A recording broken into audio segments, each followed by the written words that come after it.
business or at home with his wife and sons. He knows he's not fighting alone. For 50 years, the Foundation Fighting Blindness has funded research into treatments and cures for blinding retinal diseases, providing hope to people with vision loss. And for Mark, winning the fight means being there for his family. The Foundation Fighting Blindness. Together, we're winning. Help us end blinding diseases at fightingblindness.org. How you doing? Greg Wagner joining you from the Nebraska Game and Parks Commission. Time now for another Nebraska.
Crossover. Oh, killer crossover. Just crossover. It just crossed him over nastily. Another victim to the crossovers. Cross him up and sit him down.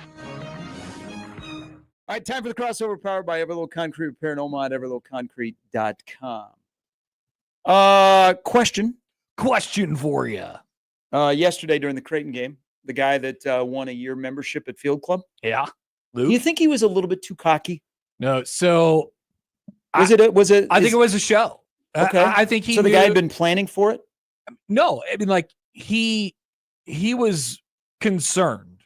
He was concerned at first, but he had the right attitude in the sense of like he didn't have too many expectations. You know, it's just like I'm gonna hit this. And I'm gonna hit my best putt, and we're gonna see. Did he know how the court broke and everything? No, he just hit it, and it got. He hit it, and he knew. It got and he turned around and looked at the crowd. It got to the first free throw line, and he was like, "Yep, he's Steph Curry shooting a three-pointer." It. So it's essentially being able. That's walking the putt in. That was his version of walking the putt. I mean, basically, nice. Yeah, nice. He. I respect that. And then he played it cool too afterwards. You know, I told him before. I was like, "I'm going to ask you what your confidence level is, 1 to 10." Yeah. He said 10. So does he get a full golf membership or does he get like a social membership? I have no idea. I think it's a full year. That's the whole thing. Because it used to be. Remember, it used to be putt for Porsche. Yes. Yeah. Do they actually give a Porsche? Well, and then I think they did one for. Do they have a Porsche? Are they able to? I mean, I know there's sitting in the back parking lot. Yeah, because here comes your Porsche. They roll it out there. With the deals that the arenas have, you can only bring in certain types of vehicles in. That's if right. You're going to display them. So they probably didn't have a deal with Porsche. So that guy got hooked up. Good for him. Yeah. I immediately thought that guy looks like a guy that already belongs to the Field Club.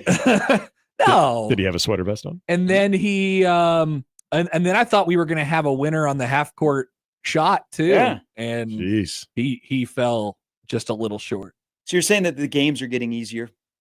I'm just saying people are practicing at home. I'm just saying everything's a competition now. Yeah, exactly. All right, I know all the games these Yahoos play during the media timeouts. You can find get good at one of them. Exactly. I mean, didn't we when we were younger, like think I'm going to be the guy that's selected, so you'd practice. Absolutely. Yeah. Absolutely. Yeah, like I would try and make 3 shots in 30 seconds. Stay ready so you don't got to get ready. Free throw line, 3-pointer, half court. half I court. would try it in case I was pulled out of this crowd. Absolutely. Never happened. No. That's why I gave up on The Price is Right. I practiced at home on The Price is Right. Oh yeah. You could practice for that? Like just I'd watch it and I would be like, I'd be in 35-12. Yeah. I know what a can of green beans costs, just in case. I thought I could do that with Jeopardy, and then I realized I get through like the first question. I'm like, oh, I was way off. Have you ever taken the Jeopardy like entrance quiz? No, I never have. I'm a little hard. I'm a little afraid of that. Oh, I tried this was a long time ago. You remember what was the show? Are You Smarter Than a Fifth grader? Fifth grader, yeah. I did that. Okay, it was probably about 50% success rate. There are some really tricky questions that clearly I've forgotten about. That's the key. Mhm. That's the key. They give you questions that you would only know back then. but you would only know back then. You Yep. just forget it. It's like, I don't like this. It goes away. Can you imagine if we went back to like 5th grade, if we pulled a Happy Gilmore?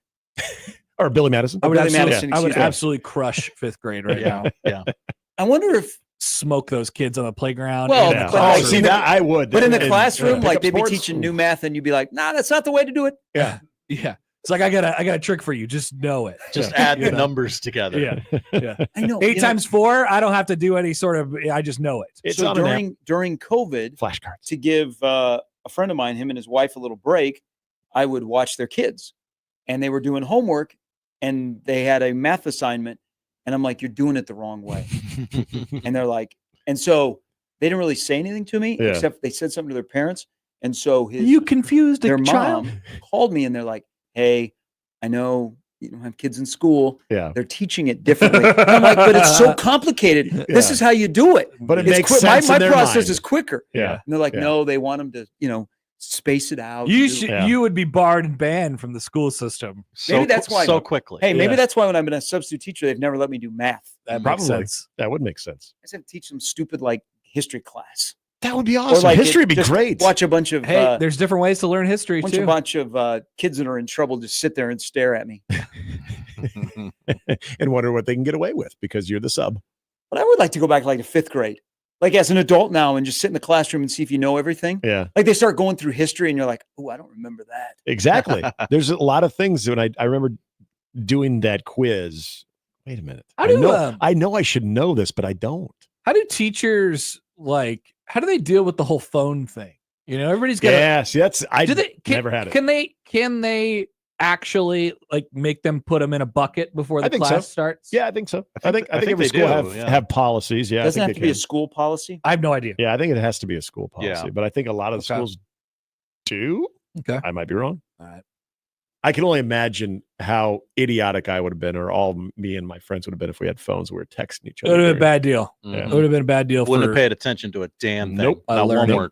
I mean, I already paid very little attention. It would have been way worse. CJ says they don't even teach the kids cursive anymore. That's right. Face Yeah. palm emoji. We were learning about that after election day. Oh, that's right. Yeah, we did. Kids can't sign their name. We did talk about that. Have you seen these? You guys are going to leave this room in a few minutes, and you're going to find Chris Prudon and his dogs out there. Yeah. Yeah. Are these the chips? Yes. Yeah, he He barged snuck in. Yeah, he snuck in and asked if we How wanted did he some go to Canadian How do you go to chips. Canada and don't bring back ketchup potato chips? Right. Yeah, You're starting to see those more and more here. or a poutine Are you really? flavor. Yeah. Should have a poutine They're flavor. they're an acquired taste, Mhm. but they're not bad. Not bad. So Then you he's get all got- this stuff on your fingers. He's got 3 kinds of chips that apparently you could get only in Canada. I don't know if that's true, but I'm sure they got weird kinds. Yeah, of what like were the that. flavors again? He was So saying. tikka masala, turkey dinner, Yeah.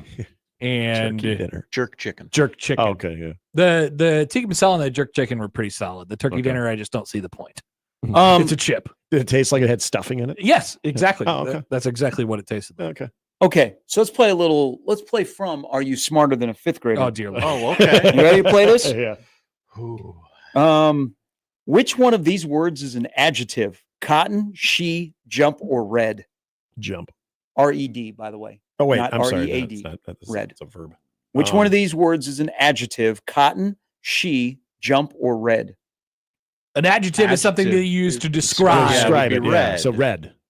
Okay, that'd be correct. Yeah. All right, we're off to a We did have to- blazing. We're off to a blazing start here. Did have to think about it. Yeah, I jumped it on a verb. A hexagon has how many sides? A hexagon has Six. 6. Second guess is 8. That's an octagon. No, octagon. Yeah. Six. 6.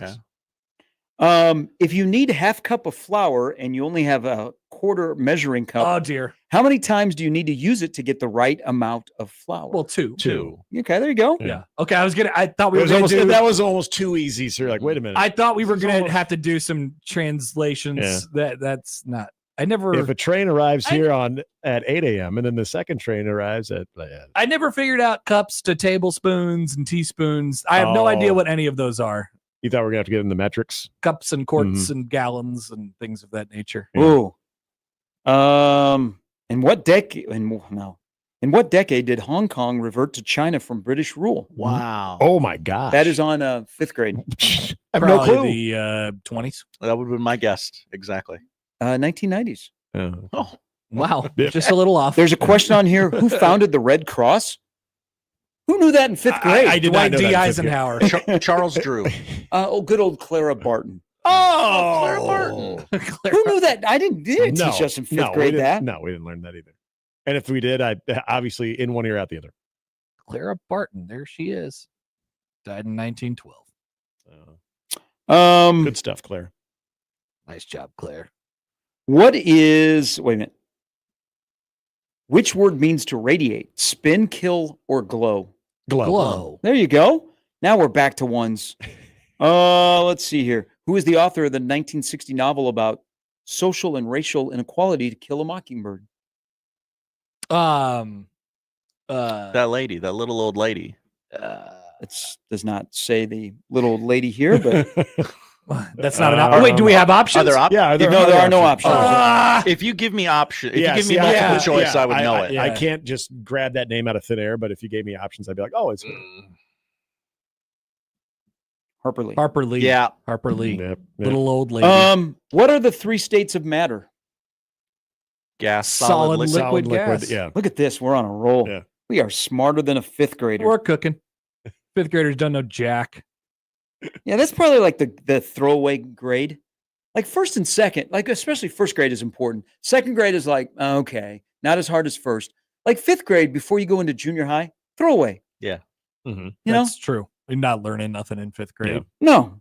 So these are way too easy. There was always like the certain benchmarks though, like 3rd grade you learn cursive, 4th grade you learn multiplication. When Whatever. did we learn the times table? Was that Yeah. first, second? I can't. I'd say that's probably 2nd or 3rd. Yeah, right? I feel like that's there before were, and there cursive. was in my school there was like a definitive gap between 3rd and 4th grade. They kept the Mm-hmm. K through 3 on one side and Yep. the 4 through 6 on the other side, and those were always the. Well, I older was at middle kids. school 6 through 8. Yeah, So we were up so until it- 5th. Yeah, And in I middle know school, 6 through kids 8. now go to a 5 through 8. Yeah. Middle school. Weird. Oh, really? Mhm. Yeah, that's Yeah. weird. Yeah, That'd be intimidating for a 5th grader. We got to to be- dissect things at, I think, 7th or 8th grade. Yep, dissecting the Yeah. frog. Yeah, the frog. Smelled weird. The The worm. Was there like a Yep. pig? No, or- oh, yeah. I think it went worm, then frog. Yeah. Worm frog. And then you could do. Yeah, there like a pig? There was like a pig heart, intestine. brain or something. Yeah, I can't. remember. Yeah. Which Okay. country is closer to Asia, Canada or the United States? Canada. Yeah, Canada would be. The answer here would be the United States. Hawaii. Oh, that's it. Yeah, And probably Cripes! the tip of Alaska Yep. as well. yeah, definitely Alaska. What is the capital of New Hampshire? the capital of New Hampshire is? That's a great question. that is a really good one. Is it a Hartford, Connecticut. Is there like a Springfield or something in there? I feel like if ever in doubt, just go to Stores. Springfield. Dover, What? Delaware? What is New Hampshire's capital? New Hampshire. That's where Walter White Wow. lived when That's he a was really dying. good one. They named a plane after it. Cessna. Concord. Concord. Oh, Concord, New Hampshire. All right, one final one. Concord, New Hampshire. Really? That doesn't even ring Never a even bell. heard of it. BA coaches show on YouTube. I'm a history major and I don't know the capital of New Hampshire. Yep. Yeah. See, there you go. I don't feel so bad. Okay. These are not set up really well. Concord. Vermont, Montpelier. I always remember that one. That's the one I. Yeah. What is the longest river in the world? Nile. The Nile ain't just a river. The in Egypt. Nile. Amazon. Oh. The Missouri. All right, that's enough of that. This is a tributary of the Mississippi. The old miss. Yeah. The old man. You guys ever know anybody that got held back when you were in grade school? Yeah. Very Wasn't few. me, but yes, I did. Very I few. think I associated with those people. No. Nowadays they call it redshirting for athletic purposes. Right. That you hold your kid back before they enter school. Well, now we got Yeah. kids who are leaving high school to go to college. You know, they're like, I'm going to just go to college now. Like, how do you do that? So that, and there are more and more athletes that reclassify. That's what I'm so saying. they're graduating like mid-year as a junior. Yeah. Mhm. Now, How are that's, you able to do that? that's being an overachiever right there. There's no way. I needed that last semester of my senior year just to graduate from high school. Oh, I know a lot of people who would graduate or could technically graduate at semester their senior year. There was like but didn't. they had like a stipulation, and you had to be there for your senior year because there was one more English credit. Yeah. Well, there was only senior only classes that you needed to complete your But then education. there's also like when you go to college, you could stay in high school for 4 years, but when you go to college, you're already halfway done with college Yes. because of the classes Yeah. that you take in high school. Well, like AP classes always resonated. At least it did for us. If we had AP, it took AP history and AP English. Right. And that helped. I for- just took that- regular You're classes. speaking a foreign language that yours truly. I took regular classes for regular people. I had 0 credits going to high school That's right. or college. Like That an was- adult. Here's Corey. Hi, Corey. This is I'm at home with my kids on Veterans Day and are watching Are You Smarter Than a Fifth Grader? How is it possible that you guys are talking about this right now? Oh, Well, we have our finger on the pulse. yeah. Yes. Yeah. This is what you got to do. We're in your algo. This was it's a Jeff Fortenberry show, right? Fartenberg. Foxworthy. Yes. Jeff Yeah, it was Foxworthy. it was Not Foxworthy. Jeff It Fortenberry. was Jeff Foxworthy. They would not let him I host had- that show. I'm sorry. I had the former or be near congressman. children. I didn't think that sounded right. Sorry, I had the former congressman on the brain. For some reason, I don't know. Jeff Foxworthy hosted the show. Now here's one from Dan. You guys will get this right away. Hi, Dan. Dan Whitney. Who was the last Nebraska running back to have 1,000 yards in a season? You get that right off the top of your head, right? Yes. Yeah, Divine Divine Azigbo. Azigbo, Yes, yep, Divine yep. Azigbo. No fifth grader could do No, that. they would not. They absolutely would not. Or the last wide receiver for Nebraska at 1,000 yards. Whenever I Trey play Palmer. Jeopardy Palmer. at home. Trey or- Paul, did you get the 1,000? Yeah, Are Trey we Palmer sure? got- yeah, Trey in the Yeah. Iowa game. Yeah. It cemented in him over. or rattle off a sports stat, my wife will turn to me and she'll go, How do you know these things? "Where are the scissors?" I don't know. No clue. I have no See, idea. how come? But I can tell you what happened in a 1984 random baseball Yep. game. I know you know, and that's all I need. So it would never touch Jeopardy. But how come no sports shows outside of Stump the Schwab have been able to have like long runs? I don't know. That's a good question. Like Sports Jeopardy, very good Yes, show. yes. Yep. Never caught on. No. And if they did, Aaron Rodgers could host that. Sure. He could get Yeah. back to it if he Yeah. wanted to. He's None done of they've tried. what else? Like was ESPN tried one time. That's right. ESPN But did Stump the something. Schwab is really the only trivia game that has caught on and has lasted like multiple years. in What- sports? What was the ESPN one? Berman hosted it, Yeah, it was. but they had like college teams. Yeah, it was something That's right. very short lived. Dan Patrick had to do his sports Jeopardy for a while. Is that still rolling? No, I mean it was a summertime one, Mm-hmm. and it only lasted a couple of years. But he made a big deal about it, and I thought, oh, this is going to be great. It's going to take Yeah. off, Yeah. Makes And total it's- sense. He's the perfect right? host Yeah, for yeah. it. and it did not. I don't get that. Sad. Well, there was also a time where we went to bars and they would give you the Oh, The trivia, console Yep, the to trivia do the games. trivia? Oh, Yeah. Yeah. We used to go to Buffalo Wild Wings and do that a lot. And then the one time we also circled that was outside of sports with this. They're doing a Say by the Bell trivia night. Oh, smoked it. If you could somehow get it where Just it smoked was it. like sports plus current events, I'm probably Yeah. good. Yeah. You know? Yeah. Like I'm just in Like the bar trivia. the bar trivia, they're talking about stuff that happened in 1960 something. I'm Yeah. like, I just don't. Yeah. I don't get it. And then you always have a person at your table that are like, well, you're into sports. How do you not know that? Yeah, Like, you know sports. well, You know sports. There's just certain things that were in the Babe Ruth era that I don't remember. You can't be taking plays off just because I'm the sports guy. That doesn't mean you get to take the play off. Yep. I'm like everybody else, I'm sure, if you do watch Jeopardy, you just wait, you pray to God for that one day a week where there's the one sports category, and then you just rip through it 5 by 5, and you're like, I'm a genius. Yep. And then everybody looks at you like, I can win this show. You're like, yeah, that's right. What's up? James writes in, this is interesting. Speaking of staying extra years in schools. Hi, James. Says, I graduated from UNL at semester. Unfortunately, it was the year after I should have graduated because I didn't know you had to apply for graduation. You had to stay in school another year. Wow. Because he forgot to apply for graduation. That hurts, James. That's on your advisor. That's bad. That's bad advisement right there. Yeah, seriously. You should. That's really bad advisement. Yeah. You're put in a position to fail. If you had an advisor, that was one of the biggest reasons you had one. What a scheme, though, by the university. Yeah. We get I'm going to year. not tell this kid that he has to apply. And we're getting money off that person for another year. And he's doing well in school, so, we get to keep that. Mm-hmm. See, that's BS that you have to apply to graduate. Oh, I think so, too. You should get something in the mail when it tells you this is either your You've last reached all the semester. Requirements of your major. I assume there's a fee for graduation. Definitely. as well. Lets you know when yes, you're approaching the end of your requirements that you get notified in the mail, and then you can, if there's any paperwork What you a have to fill scam out, education be is, sure kids. to fill this paperwork out. Yep. That's All very they want. That's They very just want disappointing to hear. They want your money, and there's no guarantee that you're going to make money with your degree. Learn on the streets like we did. The School of Hard Knocks, The playground. South Millard. That's where I was educated. Nice. 1, 2, 3, 4, 5, 6, 8 people on the set. There were a lot of people on that set on game day when Livy and Paul showed up. Rocking and rolling. A lot of people wanted to be there. Hey, can I like those two. Yeah. They're good together. They're good. Oh, Paul and Livy? Yeah. Okay. I like we like to critique couples these days, I guess, Josh. Mhm. But I like those two. I don't know what you're talking about. Those two are good.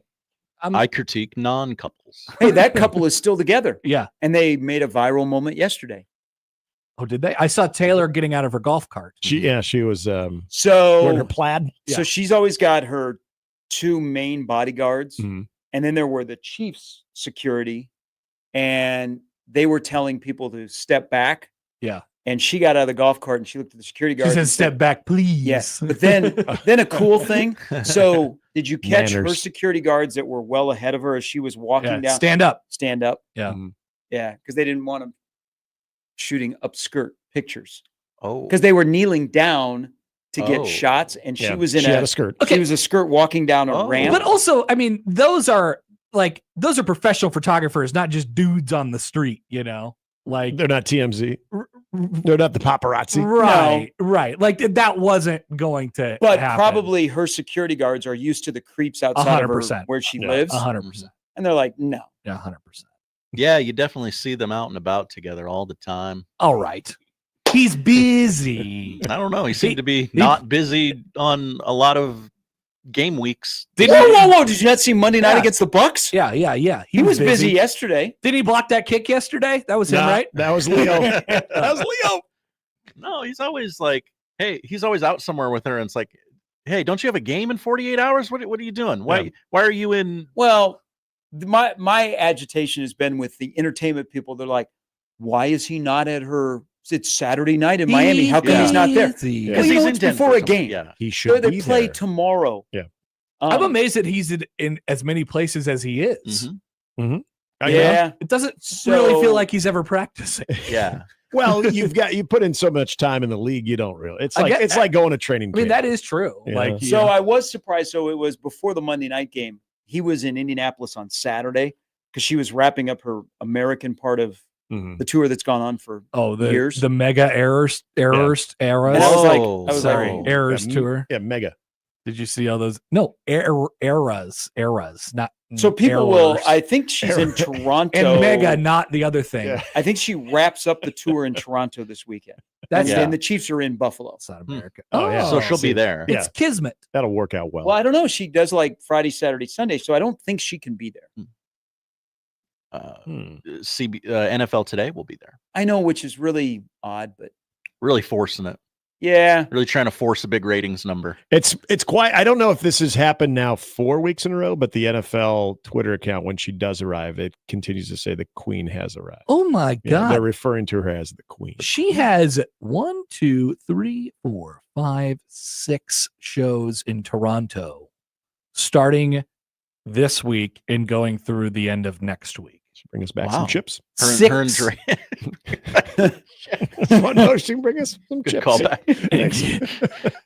Her and Drake gonna sing a song? That I'm sure. Oh, yeah. Who are they dissing? It's going to be a Taylor Swift diss track. Yeah. Oh. Maybe they both hate Kendrick Lamar. Is she still after Calvin Harris? Does she One of them has done a song with Kendrick Lamar. That's true. Yeah, that's true. Ticket prices are dropping for Taylor Swift's Toronto Eras Tour concert, probably because there's 6 of them. Should we go? Well, I think dropping from $6,000 to is that her $1,300. Is that her only stop in Canada? No, she's going to Vancouver also. Oh, wow. Okay, so she's taking care of the What about middle Winnipeg? of Canada and the west part of Canada. Will she be in Winnipeg? Jets are hot. They are. That's what I was going to say. She got to catch some puck. Mm-hmm. She's making she does this. She makes other people famous as well. So Yes. the Gracie Abrams, she's opening for her now. She's popping off on TikTok. The kids love Gracie Abrams. So hot right now. She is. Yeah. Yes. I don't know who she is either. I don't. She's got some good songs.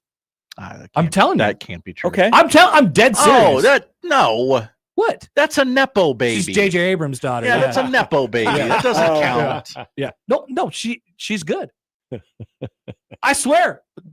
Hot take.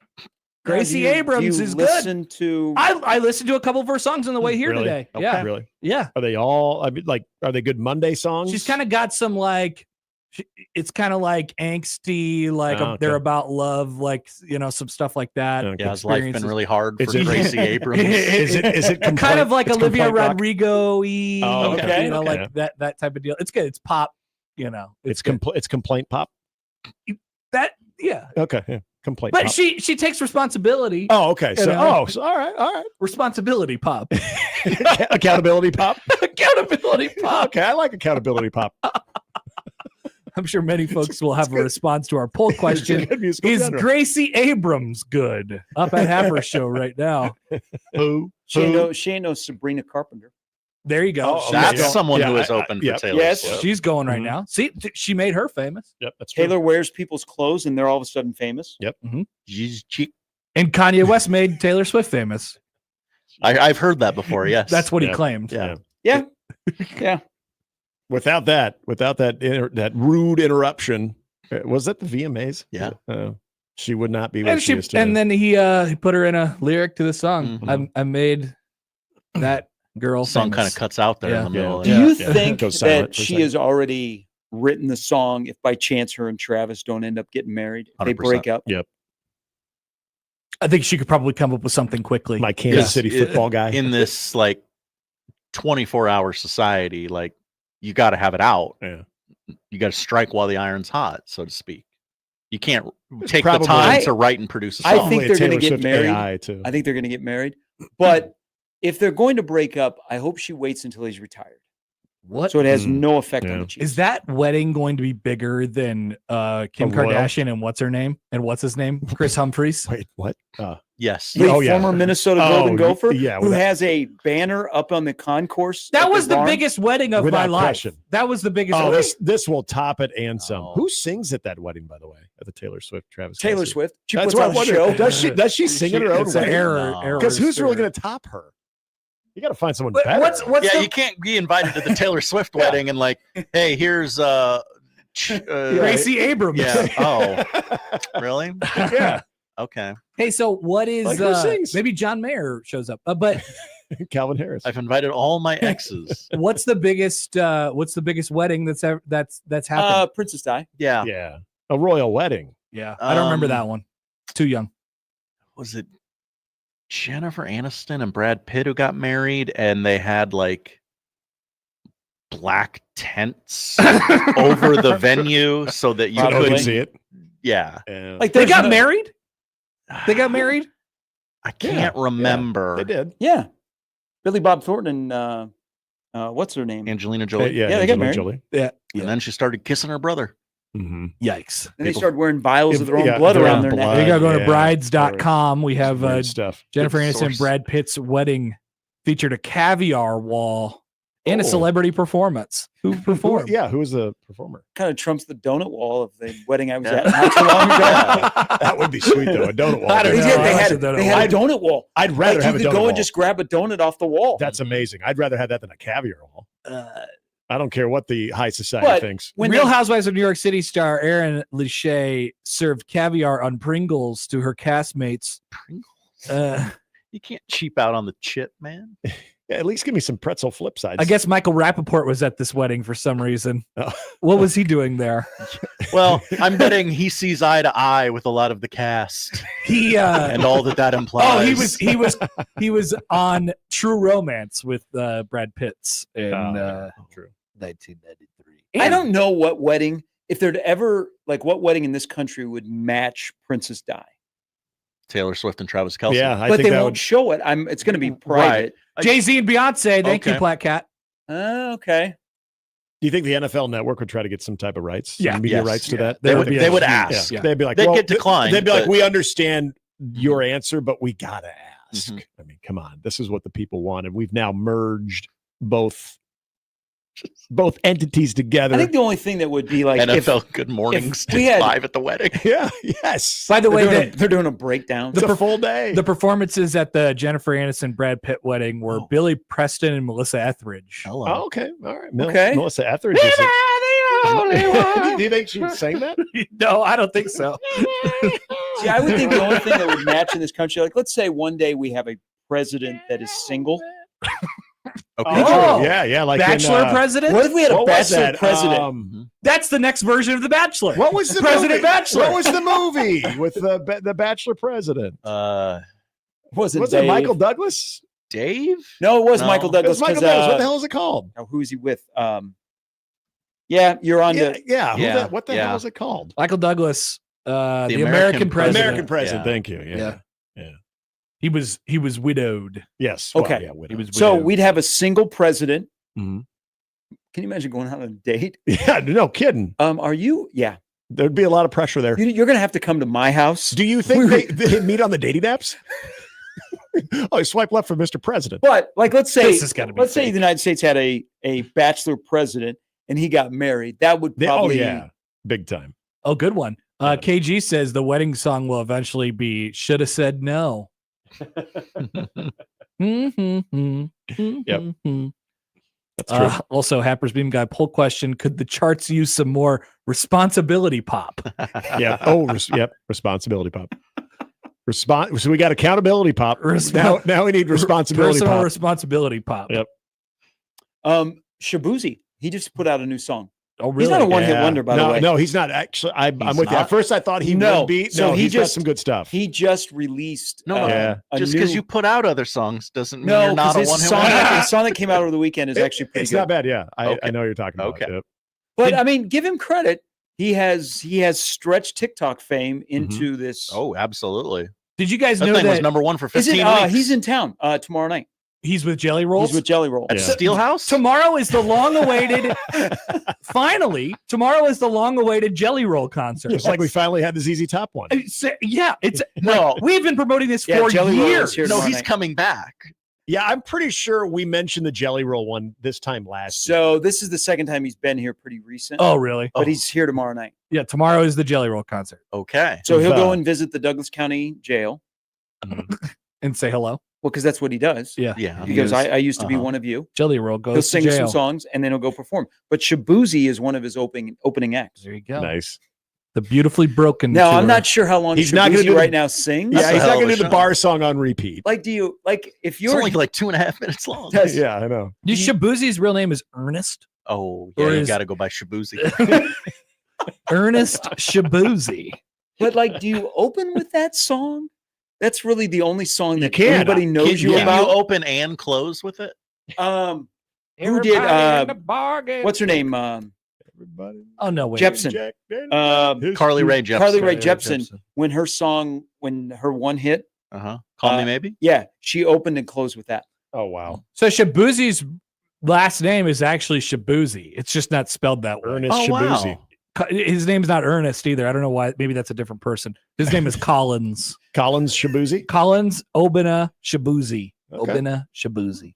Collins. I'm learning a lot here this morning, guys. Shabuizi. We are maybe. all in on this pop culture. Yeah. And also the anger that we've skipped over Thanksgiving.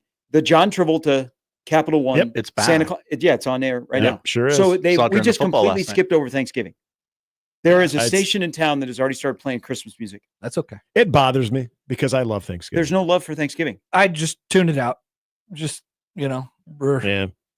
Somebody put your head down. Oh, it was you. You brought it on Friday from Scooters. You had your coffee from Scooters, and it was already candy canes on it. Starbucks Like, has come got on, their man. cups out. Dang. It was a good run. It's okay. If you would have showed up with like little turkeys on it or something, Of or just fall colors of the cup would have been cool. Bought a whole bunch of Grinch stuff for my kid yesterday. And wife got a bunch of. Apparently, the Dollar Tree's got some candy canes that you can put into your lawn for a very good price. Oh, hello. Yeah. Well, it's the dollar store. Okay. So you know it's good. Quick, so you guys can move on. Yeah, we gotta go. How are we feeling about I took a picture of this, the DiGiorno pizza that is Thanksgiving pizza. Yikes. Don't love it. No, thank you. Don't love it. No, Never limited seen it, edition, but against roasted turkey. Everything that you love at Thanksgiving is on a pizza. Nah.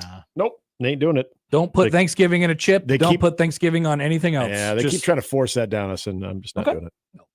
I don't need Thanksgiving before Thanksgiving. There's no getting in the mood for Thanksgiving. Great It's take. just Thanksgiving. It happens, Yeah. and it's great. Why And can't you have Thanksgiving more than just one time? Why is it always got to be around November 25th? it happens after Thanksgiving because it's leftovers. I don't need to have chips that have Thanksgiving on them. But like in Or the middle of the pizza. summer, Or like pizza. what if like you have a couple friends and they say, you know what? Let's have Thanksgiving in July. I'll cook up a turkey. That's a one-off. That's different. Okay. I wouldn't mind that. Christmas in July, Thanksgiving in July.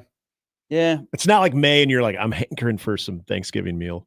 Like I want the turkey, the stuffing, the green beans, all that. Man. I'll do that in the spring, late spring, early summer, where I'm like, hey, let's get some nice turkey breasts and some mashed potatoes. And Do you go stuffing? And take it. no, Okay. no, I think stuffing makes it Thanksgiving. okay. See what happened? We've lost the love of year-round Thanksgiving when Boston Market closed.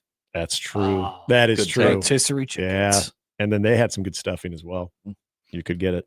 All right. Well, I don't know if that was year round though. you guys have a great day today. You too. Hey, you have a wonderful day. We will. Thanks. You guys got a drinking game going from Dana Holgorsen mentions today? What's the number? We can set it right now. 8.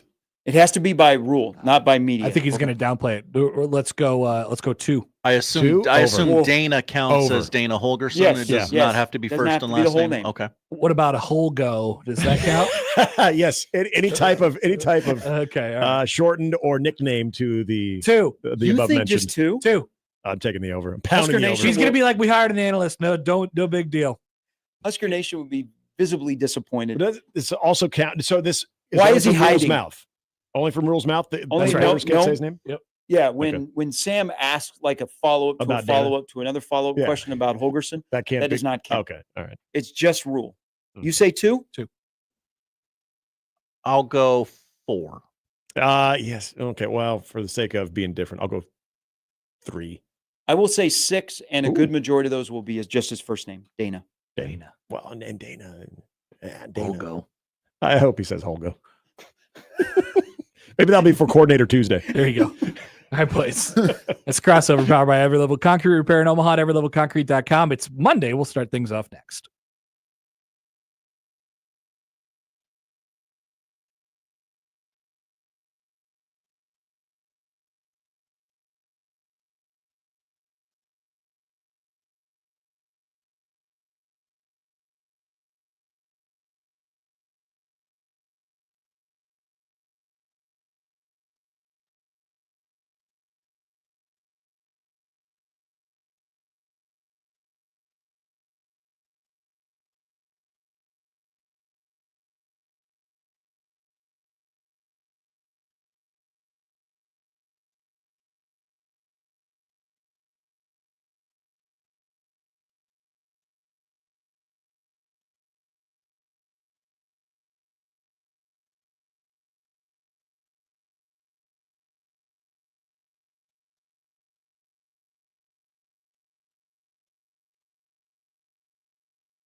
It's the Connor Happer Show. Are we sure we want to do this? Could you, make an announcement that we're ready? It's the Connor Happer Show on 1620, The Zone. All right, welcome in. Happy Monday. It's the Connor Happer Show, 1620 The Zone, and on 1620thezone.com. Connor Happer, Josh Odson with you. Happy Veterans Day. Thanks to all who have served and will continue to serve in any branch of our U.S. military. Our sincere appreciation to you all out there. Thanks for doing what you do so we can do what we do. It's tough to write a blank check at a cousin. Or many of my cousins have served in the military. One of my cousins wrote on Facebook this morning, basically you're writing a blank check to something greater than yourself right out of the chute. Oh wow. Tough to do that. Mm-hmm. And our sincere thank you to all of those people, and many celebrations this weekend in our sports communities. Creighton had their Military Appreciation Day yesterday. They gave out some cool shirts and stuff like that, but a good salute to service as well. So once again, it is appreciated from the bottom of the Connor Happer Show's collective heart. Well said. Well, welcome to a Monday show. A lot to recap from a weekend in college football and elsewhere. We're at a real shakeup. I'm very curious to see these rankings tomorrow night, Josh. Big CFP reveal show guy. It's a big deal. We'll see where each of these teams sort of stand. And even though we'll talk about this today on the show, even though the weekend featured the two major SEC games with Alabama and LSU, and then Georgia and Ole Miss, the reaction afterwards sort of brings the Big Ten into focus a little bit, because the Big Ten at this very moment, they have 4 teams that are pretty much certainly going to make the playoff. Sure seems that way. Pretty much certainly going to make the playoffs. The SEC, and we'll talk about this during the show, has a gigantic logjam at the top of their conference, making it potentially a little bit difficult to select which teams are going to go in. And there's 1, 2, 3, 4, 5, 6. There are 7 teams in the SEC, Josh, with either 1 or 2 conference losses at this point. Missouri's obviously on the outskirts of this, but if you listen to Eli Drinkwitz, he's like, hey, let's talk about us. We'll see. But there's 7 teams with 1 or 2 losses in the SEC at the top of that conference right now. And there's only 2 games in the final 3 weeks of the regular season that feature any of those two teams playing each other. That Texas A&M game looming large. Yep, some stats or some stakes to that one, and then we got Georgia and Tennessee coming up this week. That's right, as well. All right, so welcome into the show today. We will talk to Mike Schaefer here in just a few minutes at the top of the hour. Oh wow, Mike Schaefer a little early today because Matt Rhule's Monday press conference is at 11:30 today. So we'll clear out for him. Sam McKewon will join us at 1:00. That is the lineup powered by the Rooferees at John Higgins Weather Guard. Would love to hear from you all. 402-951-1620 on the 42 Degrees of Source hotline. You can call or text that number. Tweet at Happer Show at Connor Happer on the JTech Construction Zone Twitter feed. Email ConnorJoshO at 1620thezone.com on the Equitable Bank Zone inbox. We say good morning to the YouTubers out there. What's up, brother? Can we get some flame emojis in the chat? There we go. Throw them flame emojis in there. Baymon says, I like that Schaefer guy. He's not too bad. Agreed. I'll sign off on that. Josh didn't want to hit the basketball button this weekend, but the basketball button was hit. There was basketball all over the place. Well, one of the local teams versions of basketball had me watching my phone in a van on the way home from lovely Iowa Falls. Like, which one? Oh my gosh, is Nebraska going to lose to Bethune-Cookman? They didn't. They didn't. They didn't. They wouldn't dare. Oh, that would be silly, wouldn't it? They did, however, turn the ball over 21 times, I think. Nebraska is 10 of 41 from 3-point range in their first 2 games this year. They miss Casey. They're going to get So Creighton had FDU yesterday. Nebraska's going to get FDU on Wednesday. Oh, wow. So the common opponents are everywhere, all across the board. Nebraska's got a little tuning to do before they head to Sioux Falls and play St. Mary's, and then play Creighton, which is next Friday. The 22nd, 11 days from today, right? Yeah, not this Friday. Next Friday. It's coming up soon. The basketball button, and then there was the Omaha basketball button too. Ooh. Yeah, they gave Minnesota a little run in the barn up there. Went to Florida and just smacked the bleep out of Stetson. Smacked the bleep out of him. That's how I'd characterize it. Exactly. That's a quote. You can use that in the locker room, guys. Elsewhere today, we will I want to get into that SEC log jam. We'll go over to Utah's athletic director, who hopped into the press conference kind of Sean Eichhorst style on Saturday night and said, quote, "We were excited about being in the Big 12, but tonight I am not. We won this game." That was from the athletic director who lost the game. The game was stolen from them. Love it. Love it. We'll talk about that. I got something from Mark Harlan later. We'll talk. We'll zoom in on Michigan a little bit. They're fine. Don't worry about it, guys. They're not fine. Oh, I would dispute that, Josh. They are not fine, even though they gave Indiana a run. Indiana gets their first real run of the season on Saturday. What is real and what is fake? Maybe we'll all find out together when Indiana plays Ohio State next weekend. Like I said, the basketball roundup. We'll talk about Nebraska football. Of course, Matt Rhule will talk at 11:30, and then we'll speak about the path to ending the season with some positivity. Is it on the table? How do they do it? Right now, it doesn't feel so great. Gerard Jones has thoughts on the Sun and an all-time quote yesterday. And I think buried in there, he's got thoughts on his coach. It's really saying something when you say Jerry Jones has given us an all-time Jerry Jones quote. I think it reads so incredibly. No, I agree with you that it is. But let's start here for a few minutes as we welcome you to a Monday show. So the Chiefs are going undefeated. Just so you guys know. Team of destiny. The Lions are the team of destiny. The Lions have a little bit of this. We'll talk about them in a second as well. The Chiefs are going to go undefeated. They have the devil magic combined with the best quarterback head coach combo you could possibly get. It's over. You could think anything of them. You can make the case to me, Josh, that team's not even good. And I'd be like, whatever, but they're going to win. They're going to win. So what are we talking about? They're incapable of losing. They will have to pay a dear price for these atrocities they've committed because they've clearly sold their soul, right? In some way, shape, or form. So years down the line, when Patrick Mahomes retires or when Andy Reid retires, they will have to pay for these things. It will be years and years, decades and decades of endless, unstoppable, merciless pain upon the Kansas City Chiefs.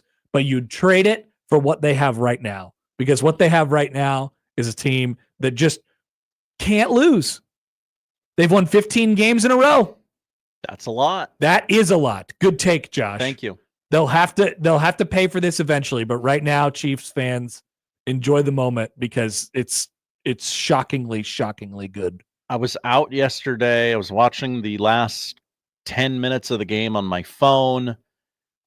I knew the game was over, but I said, well, I don't know. What if Denver shanks this thing? Mm-hmm. I have to see it through to the end. Yeah, I thought that was probably the most likely scenario. I did not have a block. Yep. Scheduled in there. Yeah. And then I was like, well, okay, I guess there's a chance it's only a 30, 40-yarder or something like that. He's probably going to make it, But seemed fairly automatic. There's the block.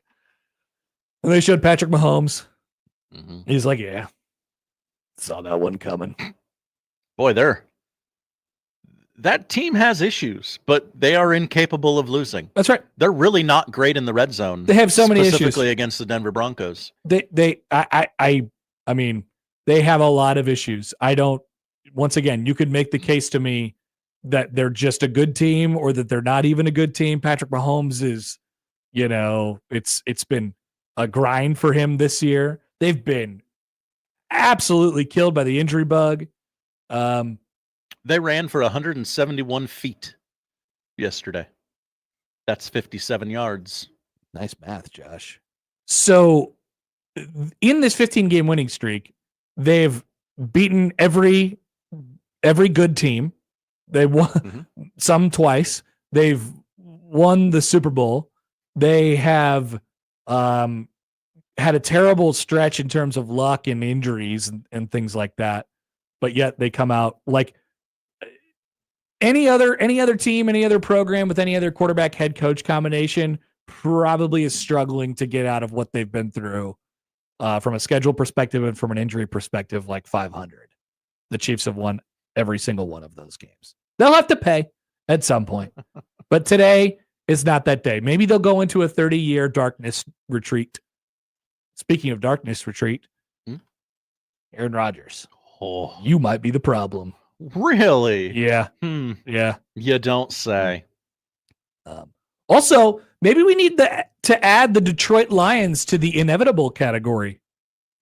They won on the road against a playoff team, and their quarterback threw 5 interceptions, and they made 2 field goals by an eyelash, and they were down 23-7 into the second half. They got a pick right away. You know, classic Dan Campbell. They're replaying the it's tape delayed. They're replaying the interview coming out of half with Dan Campbell that they got running back onto the field as the first play is starting. They're like, it's the first play. They'll probably just run it into a brick wall. And Dan Campbell's going on this thing about how they're going to, don't worry, we're going to get a turnover. We're going to be fine. We just got to get a turnover. Turnover.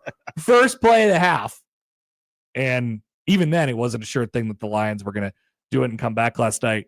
They did. The Texans might not be that good, but they're, like I said, probably a playoff team. The lead in itself might have been a little fraudulent, sure, but yeah.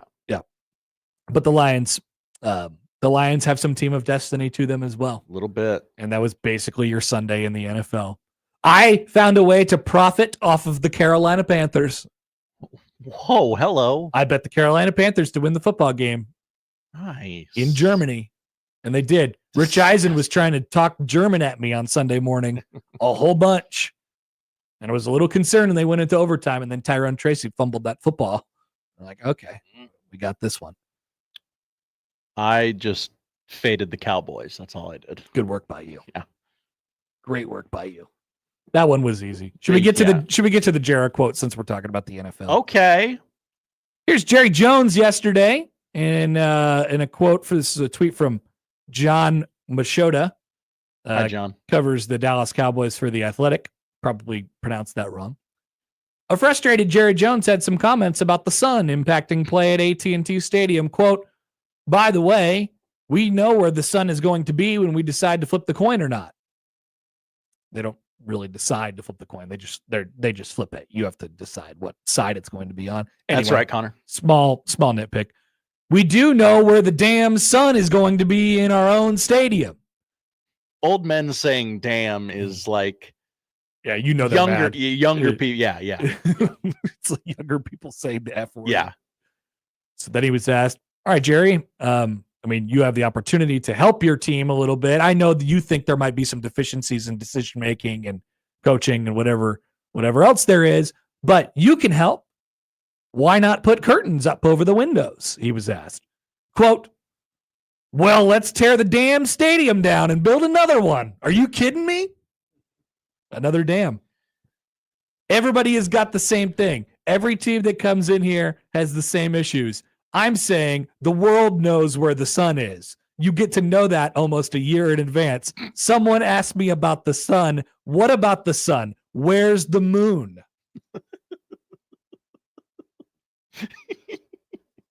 I had to double, triple, and quadruple check that this was real. And it sounds very real, and then like that last line, you're like, oh, okay, this is a parody account. Nope, it's real. It's very real. You do know where the sun is, Jarrah.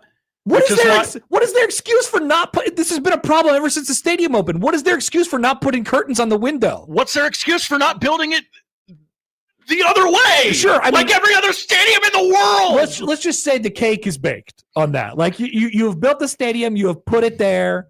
Like maybe you aired. Like Charles Schwab fielded this thing. Yes, but as is Charles Schwab Field, you can't reorient the stadium. You want to turn right? it, but you can't. You can't turn it. But you can make some aesthetic changes as time goes on, and as you realize, oh, this is going to be a problem. We have to deal with the sun every single game. CeeDee Lamb drops a touchdown pass in the sun. Not that the sun was straight up and he had to look and watch a punt coming in. That happens sometimes in football games. Sure. But no, he was looking straight ahead at his quarterback, who is an idiot, by the way. Cooper Rush, very bad. And didn't even see never the ball. Never saw it. It would have went right to him. Mm-hmm. Full question from Jake. Do you know where the sun will be at 3:00 today? Okay. Yes or no? Put that up. Jeff writes in. He built that stadium. What a moron. Yeah.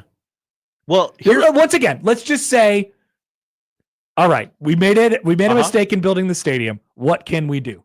He said, I guarantee it. During the building process, they asked him about it, and he said, no, guys, it's going to be a competitive advantage because your opponent will be driving into the sun. And everybody, he's just too powerful to like, no, sir, you're kind of an idiot. No, just buy some curtains.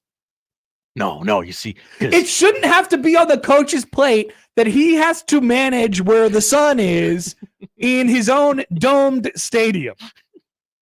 Shouldn't have to be a thing. I view that as some mismanagement on things that go above the head coach. The head coach, unfortunately, does not control either where the sun is or how the stadium is oriented. You are dealt the hand that you are dealt in that situation. Now, can it be changed? Yes, you could put curtains up. But Jera and company, they love the aesthetic that the sun brings, which is stupid. It doesn't actually look good.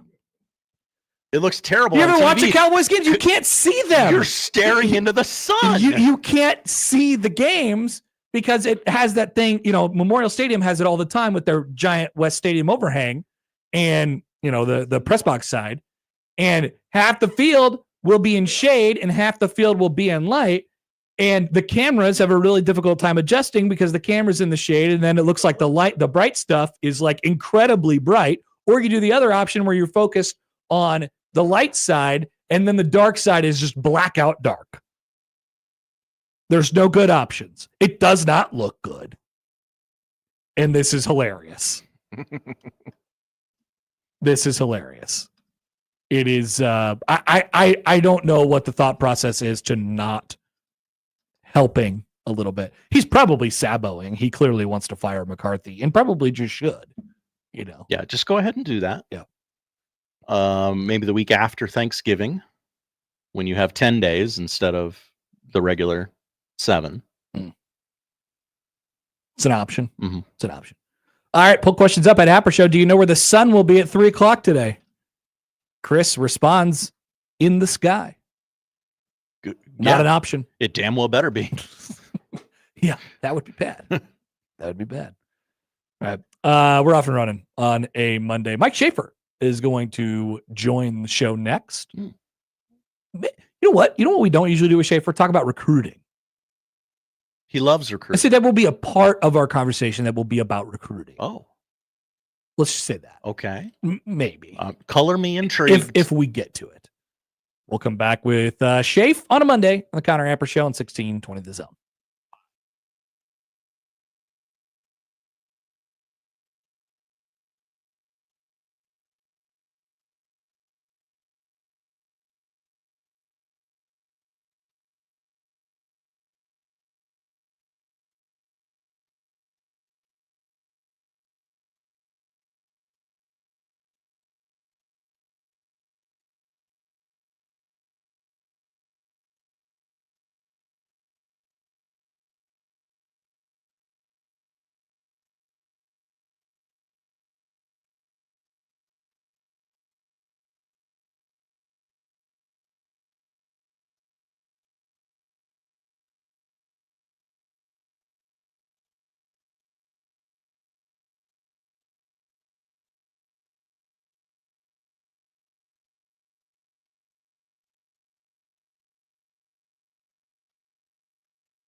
Come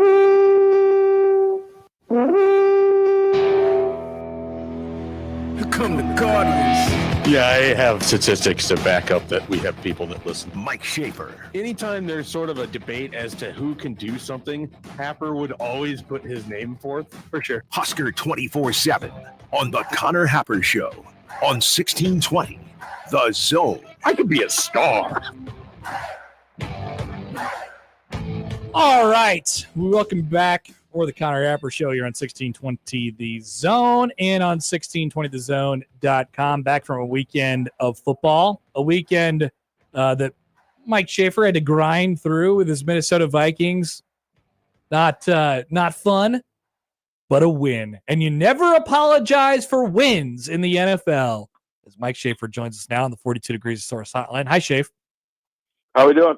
Do you never apologize for wins, or are you apologizing for this one? You certainly don't apologize for wins in the NFL because wins are better than not wins. And every team is going to have a few stink bombs throughout a season. So if you have a stink bomb and you still win, it's a good thing. So that's basically what Sunday was. I mean, they dominated that game. They just didn't score touchdowns. Yep. They had way too many red zone turnovers. Yep. How did you enjoy the rest of the football this weekend? Football was pretty good this weekend. Watched quite a bit of NFL. I'm trying to think of the college games that I ducked in on. I had Miami, Georgia Tech on for a while. I'm trying to think of the evening. Like, a lot of what I came away with this weekend is that if SEC teams weren't ranked so highly at the beginning of the year, we wouldn't think as much about that conference. Definitely. If we talk about how the Big 12 isn't this, or the Big 10 isn't that, or the ACC isn't that. Meanwhile, Missouri is going to be a ranked team, and their best win is what? That's a great question. Probably, yeah. Because otherwise, their other three giant SEC wins are against Vanderbilt, who never should have been ranked despite beating Alabama. You've got Auburn and Oklahoma. Yep. Yeah. And this is like, but then what happens is, the 34-0 loss that they have is trumpeted up as this great win for another SEC school because they beat a ranked team that shouldn't be a ranked team and shouldn't be regarded as good as it is. It's just, I don't know. I find the SEC to be stunningly average this year, and I feel like the conversation from the SEC honks is going to be, well, they should just have all 12 SEC teams in the playoff. Should just be one big SEC playoff. I don't know. I'll say I'm this. annoyed by all of it. I don't mind Eli Drinkwitz, going in there after the game and be like, hey, it's time to start talking about us for the college football playoff. Because I do think it is like, sort of what you're referencing is it is about like kind of politicking for your team. And a lot of it is about perception. I agree with you on what these teams actually are, but I don't ever mind a coach getting up there afterwards and be like, hey, put us in the conversation, regardless of how bad they actually might be. And Missouri has nothing to their resume. Sure, right. The problem is that two other teams beat you 75-10 combined. Correct. So, and those teams, quite frankly, may not be college football playoffs. So it's just hard for me to take that serious. And I think it just starts when every year these teams get rated as highly as they are. LSU is not a top 25 team, but we're going to pretend like this was a classic Alabama win over LSU. And it's like, they're an okay team. They lost to USC. They lost to Texas A&M. They lost to Alabama, and they beat Ole Miss. That's LSU. Entire season in a nutshell. And they should have lost to South Carolina. Yeah. Like I find myself just annoyed by how this is going to go. We're going to get down to the finish of this, and every benefit of the doubt is going to go to the SEC teams because they beat other SEC teams that have a higher number next to their name. The thing is, Schaefer, I guess we're probably going to be having a conversation between 4 SEC teams that get in and 5 SEC teams that get in. But I mean, the margin for error is thin because you're going to have a Big 12 champion. That's probably a one bid league. You're going to have an ACC champion. That's probably going to be a one bid league.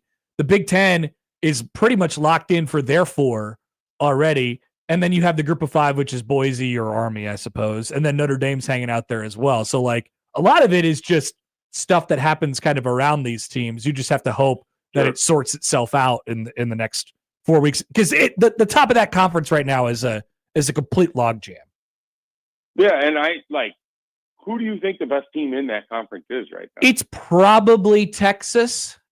But I don't trust them. I don't trust them as much as Oregon or Ohio State, that's for sure. Right. It's weird. Like, there's a part of me that wonders if Texas A&M isn't one of the best teams in that conference, and then they'll just go play a terrible game, at the end of the season too. So it's just a strange year in the SEC. It's a strange year in college football, which I like because this is a great year to have the first 12-team playoff. I just don't want it to be clouded with, having to have discussions about whether 9-3 Georgia deserves the college football playoff on, name alone. Yeah. And we may indeed be having that conversation. Speaking of teams that might not be that good, you wrote about Nebraska's final 3 opponents and the outlook that they have in front of them. Do you think there'll be, Rhule will talk in a few minutes here. Feel like Nebraska fans sort of needed a reset after last week. I wonder, and this is the overarching question with the entire team, I wonder sort of where they'll be at, how they'll attack the last 3 games from a mentality spot. How much are you thinking about those other the 3 teams that'll be on the other side of the ledger for Nebraska, how good or not good they are, and also factoring in what how we don't know what we're going to get from Nebraska? Yeah, it kind of feels like Nebraska is going to have 3 versions of the same game over the next month, right? All of these teams are the same. Wisconsin's already lost to both USC and Iowa. Iowa's lost to UCLA. Wisconsin's lost to Maryland. USC's lost to Maryland. None of them are particularly good. Everybody's on a different quarterback. The offenses have been problematic. The defenses for each are the best of the 2 units, but they're not. Other than Iowa, I don't look at Wisconsin or USC's defense and think, okay, they can go win a game by themselves. So it's just a lot of a similar. And then Nebraska is the same kind of team as these other 3. Yep. And so, you going in that it has to be the sort of game where you avoid giving away the ball. You have to make individual plays in key moments. You have to be smart. You got to get off the field on 3rd down. It's all the same stuff that we know going into every season you have to do. And yet it doesn't feel like Nebraska is going to be capable of doing that enough to win a game or multiple games. It's a very tough spot to be in, to even talk about, because you spend all this time talking about what Nebraska can't do, and then you're like, oh yeah, these other teams are basically the same version of it. And yet there's just more confidence, and I have this too, that if push comes to shove, someone from USC will make a play before someone from Nebraska does. Yeah. Wisconsin will get the ball, will bounce perfectly to Wisconsin in a critical situation when it's on the turf. Iowa will make that one play that will flip the game late in the second half for the 50th year in a row as these 2 teams play. But I just don't have confidence that Nebraska has the ability to stay out of its own way. And even if it does, do they also have the ability to go finish a game? This is probably the lowest that I have been in terms of confidence of what Nebraska is able to do all year. And it's weird. It's coming off of a bye week, and it's not like there's a daunting schedule ahead. But it's just I just don't know when the last time I've seen them go and win a game. I guess Rutgers, and even then that was a slog. So it's, the coaching staff has a huge amount of work cut out for them, and then they have to get this recruiting class ready too, because that's coming, and the transfer portal is coming. It is a huge next 21 days or whatever this is for Nebraska football. It cannot really be stated how important this is for Matt Rhule, and he has to get it right. Otherwise, you're just in this cycle for a while. Yeah, gotta end the season on a positive note. By the way, one more variable that you left out. Sal comments in on our YouTube. He says, you were going through all those things that the other teams are going to do. Sal says the refs will miss the spot on the ball by 4 yards. It was not a great weekend for officiating, either pro or college. So, What are you going to do? I almost went full Connor Happer and yelled about how there shouldn't even be replay if they can't get it right anyway. Seriously, man. I mean that we're already too far. It's not coming back, but I don't know. I'm gonna stick by that. On the Nebraska front, I think because you look around at those teams specifically, because you can minimize the season down to these three now, because I don't think the last chapter has really been written yet. All three of those teams have really been very inconsistent on offense. How big is or the trust level, I guess, in Nebraska's defense? They need their strength to be their strength. They need the defense to carry them through these three games, because we have no idea what they're going to get on offense. As much as the conversation is going to be about offense today and Dana Holgorsen and all that stuff, Nebraska needs their defense to be elite again. And I 100% agree, but I can't shake the two of your last three performances. And really, it's only 1.5 because the defense played pretty well in the second half against UCLA. That one pass notwithstanding, I just can't shake the feeling like I can't trust these guys either. You're playing UCLA at home in really what felt like a must-win, just because of what was at stake and the mental psyche and everything of it. And they allowed an 8-minute drive. And I know you got off the field with just a field goal, but that is really tough to fathom. And they're not making plays after. That's what kills me about it. When they have an opportunity to get the quarterback to the ground, Ethan Garbers is ripping off a 50-yard scramble. When you have, you have these guys going back to pass and they're throwing into wide open windows where there's no one that's, not only are you not able to get a hand on it, you're not even close enough to even breathe on the football in some of these passing windows. So I struggle to see how they're a whole lot different than the end of last year, where you had a defense that was solid, but it didn't really make plays in critical situations. And I think that's kind of where we're at again. You're not, part of what stood out about that Ohio State game is you had guys make plays. Malcolm Hartzog, for all of his struggles, came up with that interception. Jamari Butler was fantastic against Ohio State. You didn't get any of that against UCLA. So it's hard to know what you're going to get against USC or Wisconsin or Iowa. I'll say this, if the defense comes out like it did against Ohio State against any of those three opponents, they'll win that game. I just don't know if they're going to get that version of it for 4 quarters. They barely got a half of it against UCLA. Yeah.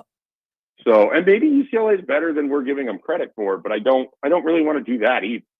At some point, you have to go out and win and play football and, do the things you're supposed to do. And for whatever reason, that version of Nebraska hasn't been around for more than a month. It's so odd that, and I don't know that there's been much time spent on trying to get to the bottom of this question, but why has, I don't know that the defense has regressed this year, but it certainly hasn't progressed the way that people thought it was, or the way that it looked at the beginning of the season. Why do you think that might be? I think a lot of it is, if Nebraska doesn't win up front, they're just not going to, they have to take advantage of offensive lines. If an offensive line is struggling, they'll have an opportunity in that game. I mean, we saw what they did to Colorado. We saw what they did to Ohio State. Those are two of the best teams that they played. And then we saw how they were taken out of the game completely by Indiana's offensive line.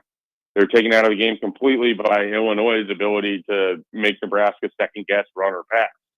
I just think, if that they go as their defensive line goes. The defensive line has a good game. Nebraska's defense is probably going to have a good game. The defensive line is so-so, like it was against UCLA, or they're not able to get the guy to the ground, or they can't get actual pressure, then I think it exposes where they're weak in the back end. I think the secondary has been a big issue all year, and they need the pressure up front to help them get off the field. That's really what it comes down to. And maybe I have just a completely wrong view of it, but it just seems like when it's going well for Nebraska, it all starts up front defensively. Yeah. Mike Schaefer, Husker 247 is with us. Schaefer, I do want to, since you mentioned it, I do want to talk about recruiting a little bit. And you said what's on the line. There's still a bunch of prospects. I feel like, is it a fair characterization to say that the majority of Nebraska's class is pretty well put together at this point, and then there are a few swing prospects that they're either still going after, who are committed to other schools, or who are still uncommitted, who will really dictate how you feel about this class entirely? Yeah, I mean, I think if the class were to just finish with what they have committed right now, it'd be underwhelming for a lot of people. I mean, I think it'd finish around 30th in the rankings, and then you'll add transfer portal pieces, and that will kind of change things. they've got to go out and finish. You have to go flip Chase Lawson and a Dawson Merritt, and you're unlikely to get Michael Terry the third. But like they lack star power in this class. It doesn't feel like there's a lot of guys that you'd be able to plug in and play early in their career. It feels like a lot of bet on development, which is great. But so far through 2 years, it's hard to call this a development program for Nebraska either when you're playing with a bunch of seniors and then a couple true freshmen on offense that have been really critical for you. And it's like, a guy like Jalen Lloyd that was really good a year ago hasn't been the same player now. Is that, it's a variety of things. I don't think that's a slam against Jalen Lloyd. I think he's got all the talent in the world. It's just that we haven't seen the progression of a young player a whole lot in this staff. Or through this staff. We've seen a newcomer. We've seen a portal addition. We've seen, John Bullock is probably the best example, but he's going to be gone. So and then do you have to have a 24-year-old playing linebacker? Like it's just, I struggle. You're right. Unless they start to recruit better, I think they're just stuck in this cycle where you're in a tough conference and you're not really good at any one thing or another. And you're trying to piece and figure out how to win every game each week without having any calling card or hallmark. Like that's my fear for where this thing can go. And I know that sounds really, really grim on a Monday, but they have to either finish with better, recruits, or they're going to have to nail the transfer portal, or they're really just going to be stuck in college football purgatory where they're a 6 to maybe 7 win team. And that's if things go right for them. But they're, again, I feel like I'm laying it on really thick for a Monday morning because there's a month left and there's nobody that they can add that's just going to flip the tide of the 2025 season. I'm not going to say it like that, but their program's at a bit of a crossroads right now. You're not winning when you have a veteran group up front and on your defensive line. What is that going to look like in 25 when it's mostly your players, mostly younger guys that have had 2 years to play for you? Like I think it doesn't look a lot better to me on paper. So they've got to go out and get more talent to supplement that and then develop that.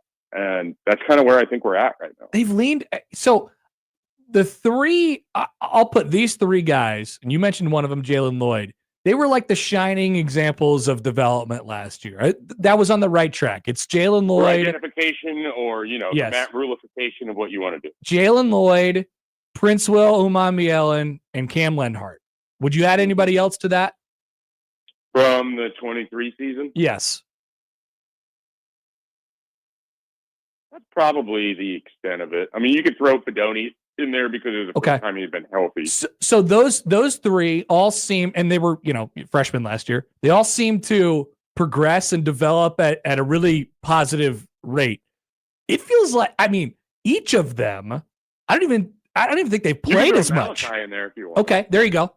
None of them have played even as much as they did last year. And I don't know that that's about them as much as sort of Nebraska maybe leaning on some older guys even harder. That's something I think that can be adjusted here in the final 3 games of the season if I'm looking at it from a global view like that. Yeah.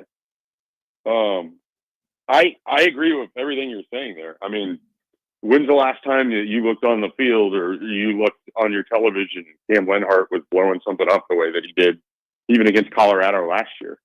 Or, I feel like we talk a lot more about Willis McGahee the fourth than we do Prince Will from the jack position this year. Definitely. So it's, and again, I don't want to raise alarm to an unnecessary level, but it's kind of staring you in the face. Like, they have to recruit better, or they have to really exceed and overachieve as developers. And we haven't seen a whole lot of development yet, and it's early. But I'm skeptical that next year we're just going to be like, oh man, Quentin Ives, what a running back, what a find. 2 years in the system, turn them loose. Because last year you saw it, and I don't see it really this year. It's not happening. Agreed. It feels like a very, I don't know. It does not feel like the season has gone anywhere where they thought it was going to go, and now they're just trying to kind of survive, which is admirable. But I think there needs to be a hard reset on a lot of different things. And we're talking coaching, we're talking recruiting efforts, I just think like they're going to go wherever the season finishes, whether it's 5-7, 7-5, whatever it is. There's going to be some really uncomfortable conversations that have to happen about what the future of Nebraska football looks like. Oh. And Matt Rhule's going to have to make some choices. There's no question about that. All right, Schaefer. Great stuff. What a great start to our week. Don't you all everyone feel rosy? I know. I feel terrible. And on top of that, we got to watch some great Nebraska basketball this weekend, too, and last week. Yeah, they got in a time machine, and they went back to where scoring and shooting was overly difficult against one of the 300 worst teams in the country. Have you liked a lot of what you've seen so far from that group in a week? I don't want to make too much of it because I think one of the tough things is when you wholesale change out your team so much year to year, it takes a little while to gel. I think, if they're still playing like this routinely in December against some of the low-end competition there, I'd have a lot of concern. They have an important week ahead. You have Farley Dickinson here, and then you got St. Mary's. St. Mary's, yeah. And that, if they're able to play well, and if they finish 2-0 this week, I think that's a really good sign. Even if they go 1-1 and you lose to St. Mary's, but you play better than you did against Bethune-Cookman, I think that would be an okay sign. But it's an important week for basketball for sure. All right, Schaefer. Have a good week, my friend. See you later. All right. That's it. Mike Schaefer, Husker 247. He put up his morning mash today about some of the things that we just talked about. It's a question. It's something that we'll probably discuss in the noon hour, especially if Matt Rhule doesn't say anything interesting, which I don't know if he will. Just, think about, I saw it. I felt it last year.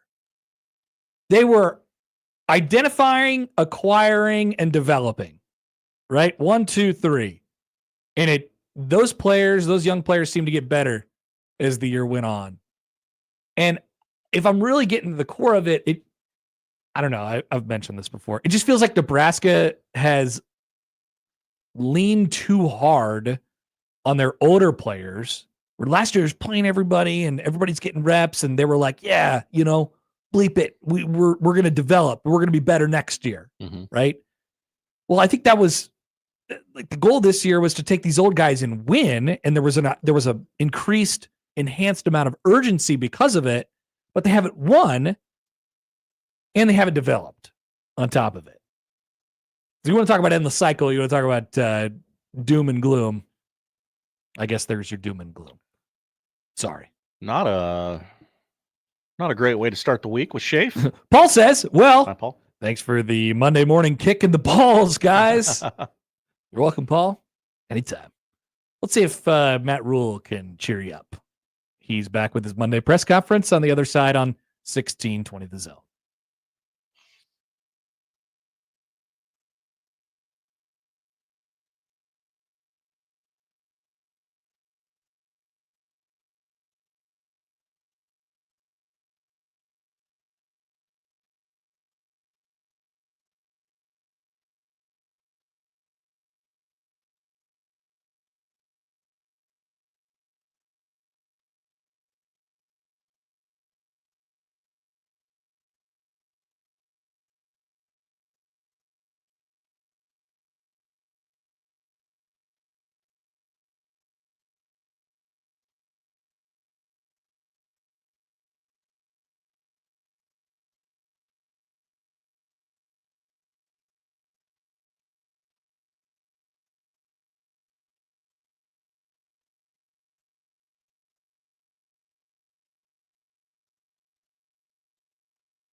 Let's get back to the Connor Happer Show on 1620 The Zone.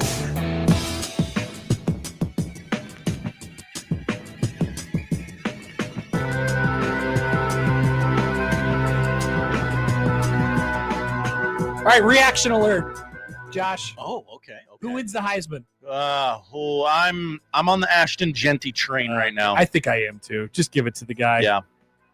We're not rourking it anymore. No. We're not. No more. Cam rourke. Ward lost a game. His team kind of had that, well, they need to be undefeated vibe. I hope they don't just I hope, Oregon's probably going to go undefeated and win the Big Ten. And Best quarterback, they'll be best like, team. here you go, Dylan. Yeah. Mm-hmm. And he's been great. He's been great. He should get to go to New York. I don't want him to win. Shador? I think it'd be kind of fun if Shador and Travis were nominated. Travis Hunter is, regardless of not or if. Oh, hello. All right. The poll question or the press conference is here, Josh. Okay. And before we get there, and I don't know what point, if you could pause it. Yep. I've paused it at the beginning of the feed. Okay. Okay. So he hasn't stepped up yet? No, they always start the feed when he's up there. All right. So what you may or may not be about to hear is that Dana Holgorsen is currently Nebraska's offensive coordinator. There has been an offensive coordinator change. Dana Holgorsen will call plays and is Nebraska's offensive coordinator for the remainder of the season. So I don't know where this is about to pick up, but this might be an interesting press conference. Here's Matt Rhule on a Monday. Plan with media this week in terms of who's available, but we'll get to that afterwards. So I'll turn it over to Coach now and get started. Okay, you're about to hear it. All right, Dylan, we'll try to practice tomorrow. We'll see where he's at. We'll get both him and Heinrich ready. Obviously, we made the move with Dana last week. He will call the plays this week and serve as the offensive coordinator moving forward. So with that, let's see what questions you got. Moving forward, for this week or for the rest of the season? For the rest of the season, okay. Why would Dana be calling the plays? What do you think he can bring to the table? I think called him last week, had him come in, had him kind of look at everything. I think he's got a long history of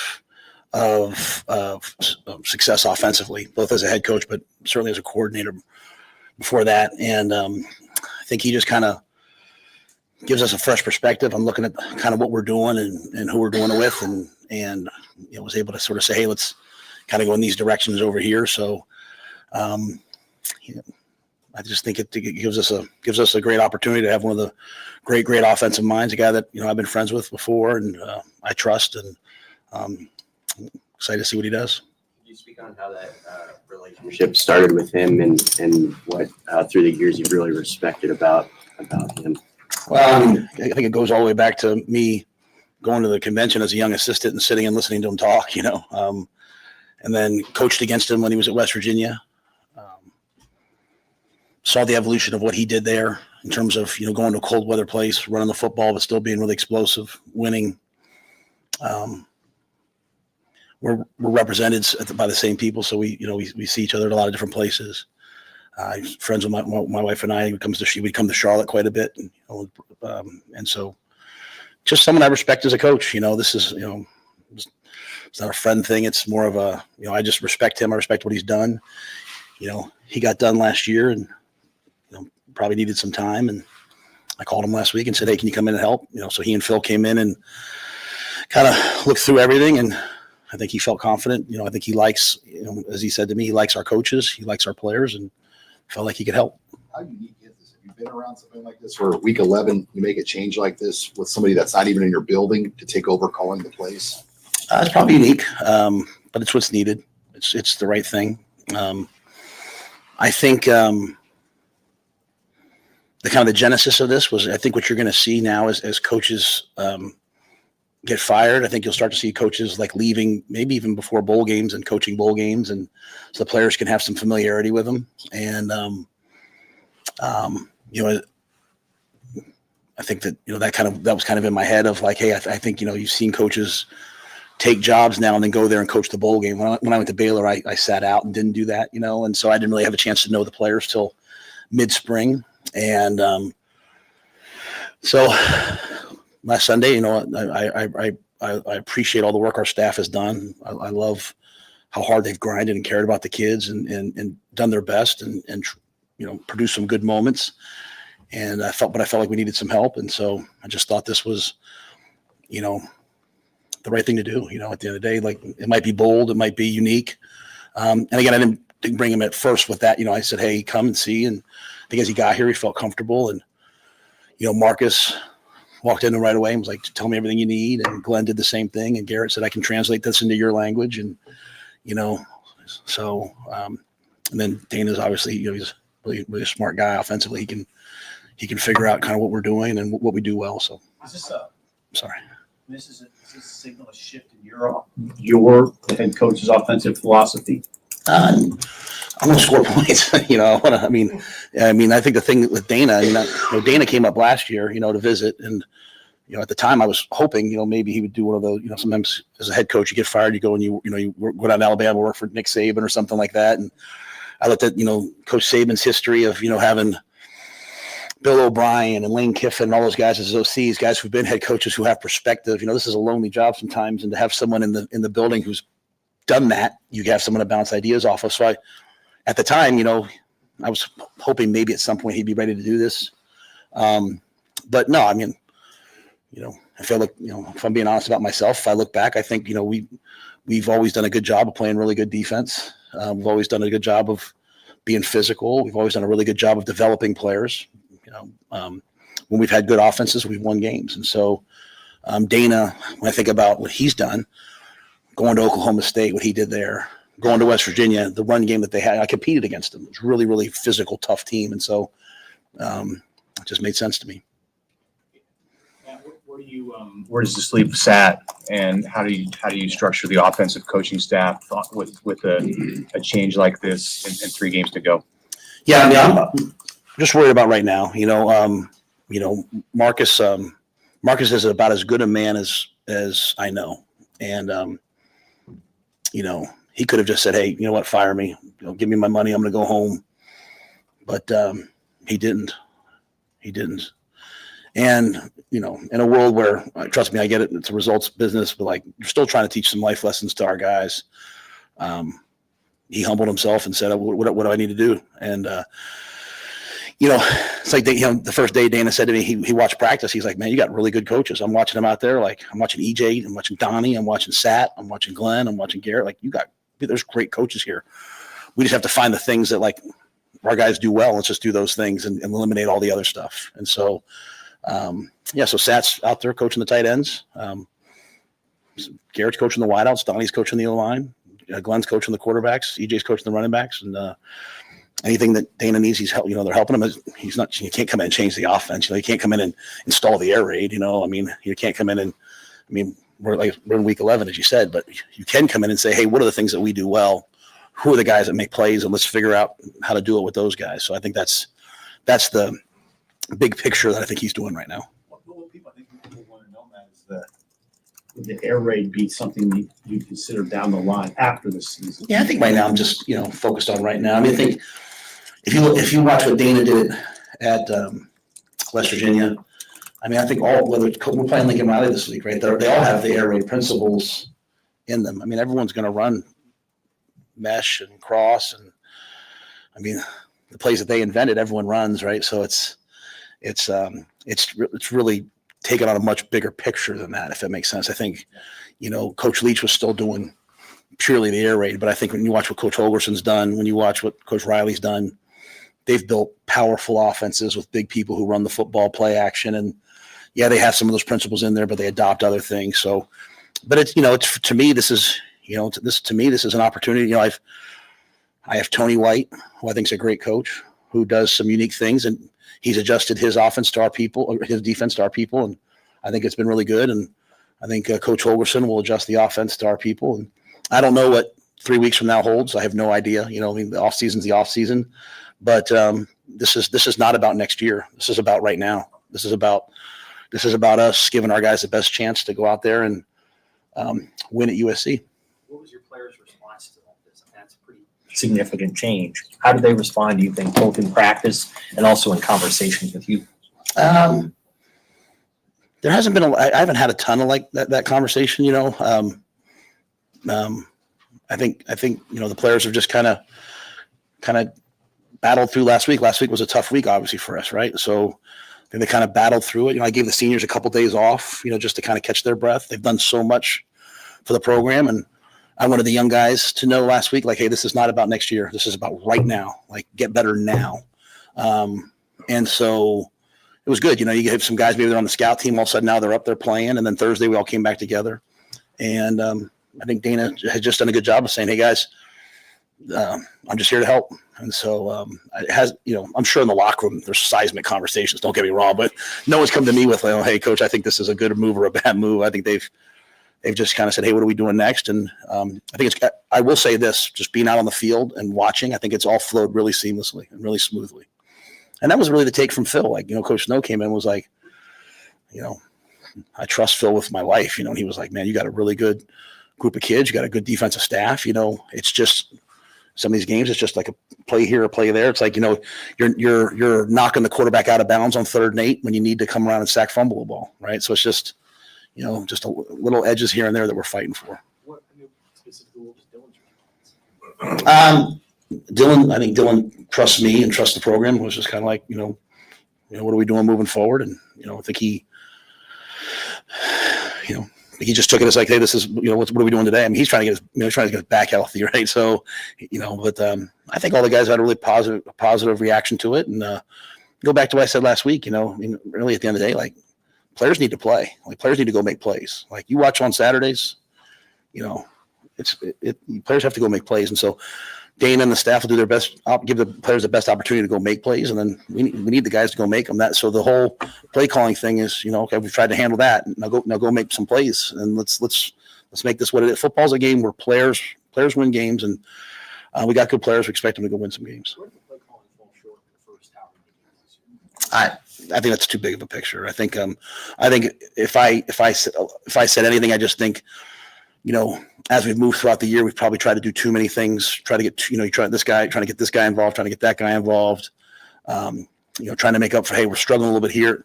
Probably too much of that, as opposed to just sort of. And I'm not blaming. I'll put that squarely on me as the head coach. You know, I'm not putting that on anyone else. So, you know, maybe like I said, a fresh look from the outside, someone with eyes, with no context of the history of everything, just kind of watching it. You know, I think that's probably the biggest thing, and you know, we'll see what it does. You know, I don't know that we're all of a sudden going to score 50 points a game, but maybe we can, you know, get, you know, 10 more, 15, you know, 13 more points. Maybe we can convert a couple more 3rd downs.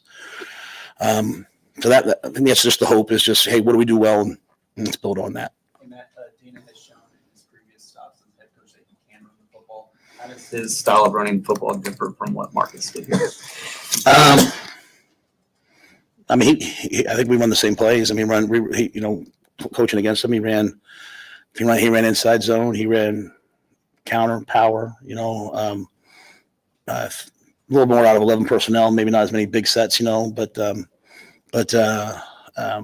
think the thing I've always respected about Dana was he took advantage of his players. You know, he had Will Greer when we played him, and you know, Will got the ball out of his hands really, really quickly and processed information really quickly. And you know, I think it's probably the same. I think the biggest thing when I played against Dana is, you know, he's just a really aggressive play caller. He's gonna, you know, I'm probably not a super aggressive person in that area. So I thought the best move for me was to bring in someone who is that way and push up, you know, offset that against me.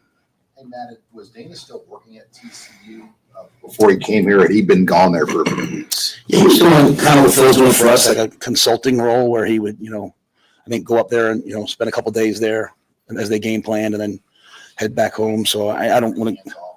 Yeah, he wasn't in the day-to-day operation. It was more of as a consultant. So, you know, it didn't injure TCU in any way by us taking him at this point. You know, I think. Would Dylan have been able to play Saturday if you had a game on Saturday? I don't know that. Yeah, I mean, we didn't take the approach to try to get him ready. You know, so I can't say that. I mean, how concerned are you though that he won't be able to be healthy enough to play?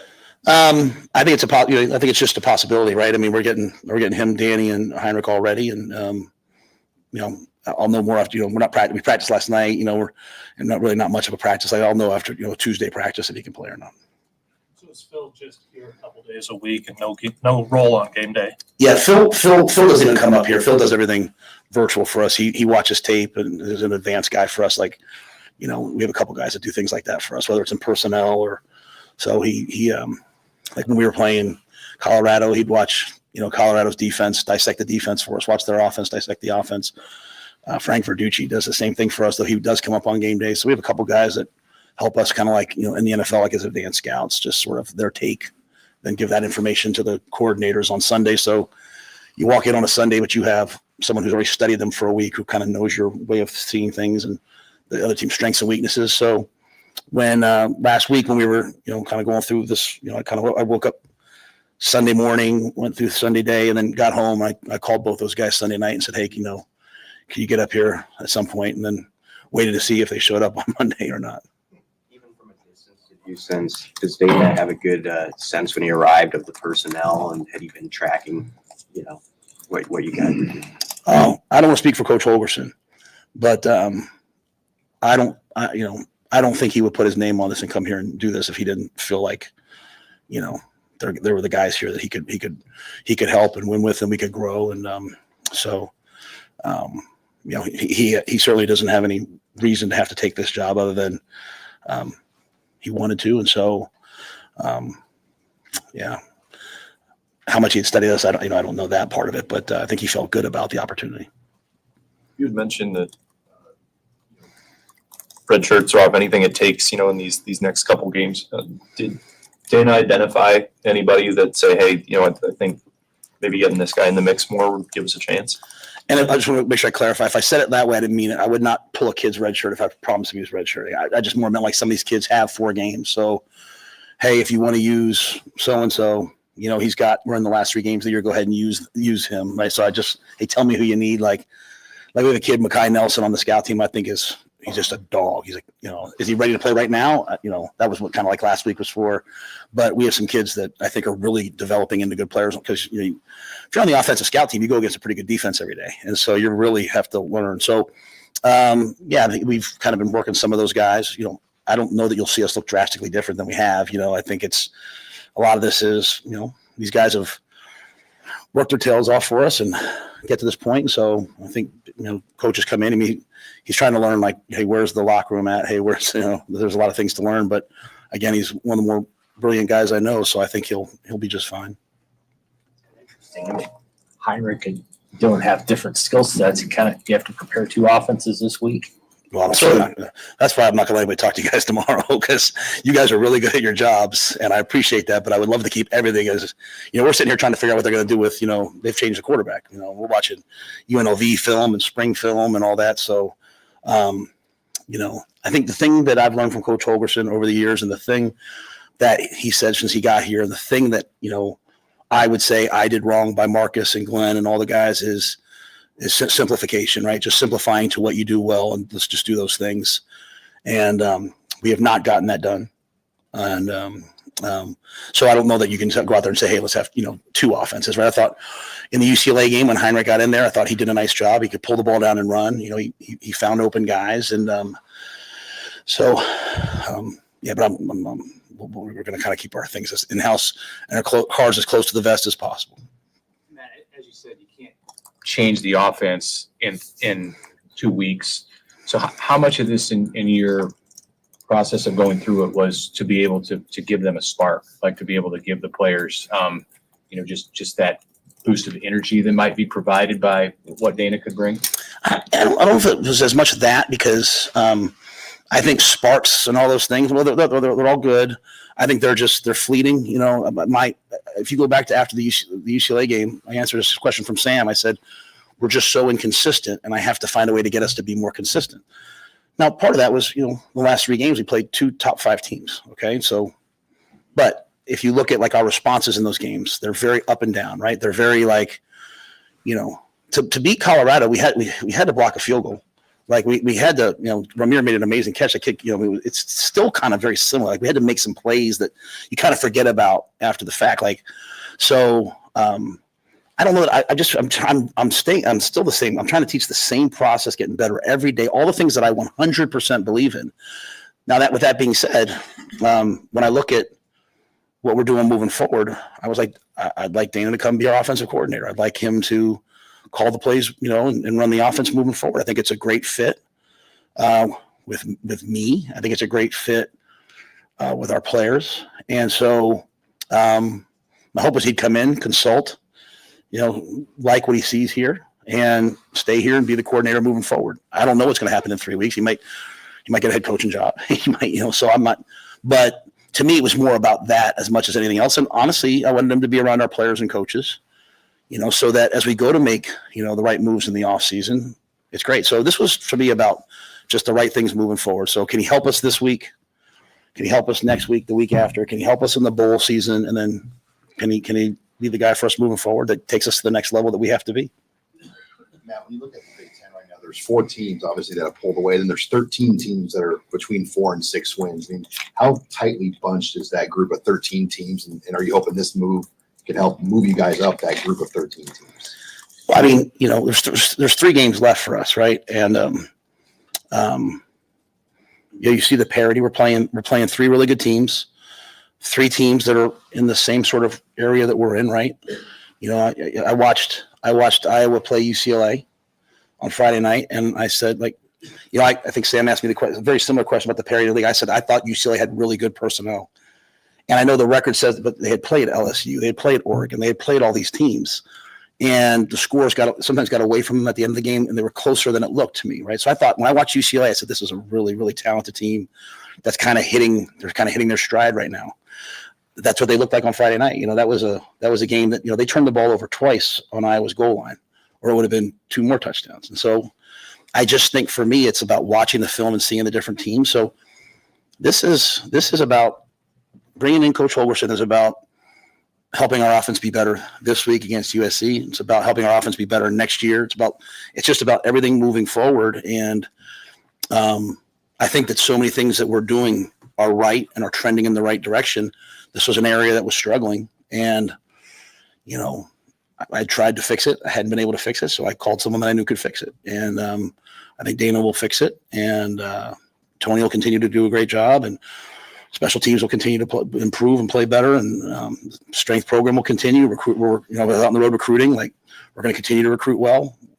We'll continue to learn how things are in the new Big Ten. I mean, but so I just think this is an area that was not at the level we wanted to, and I went and found someone that I trust. And Matt, one of the big things with Dana was he knows how to score points. This year with you guys, he scored touchdowns about half your possessions in the red zone. What is it about Dana's red zone offense that impresses you? I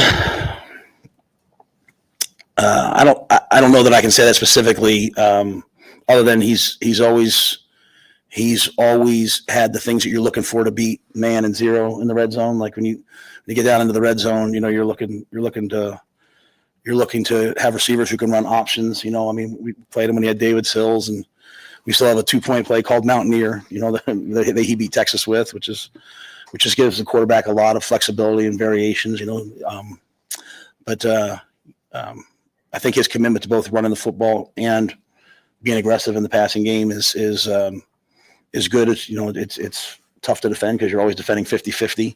And, if you play outside leverage, he's going to run a slant. If you play inside leverage, he's going to run a fade. I mean, there's so many things going against him that have been hard and difficult to go, to do.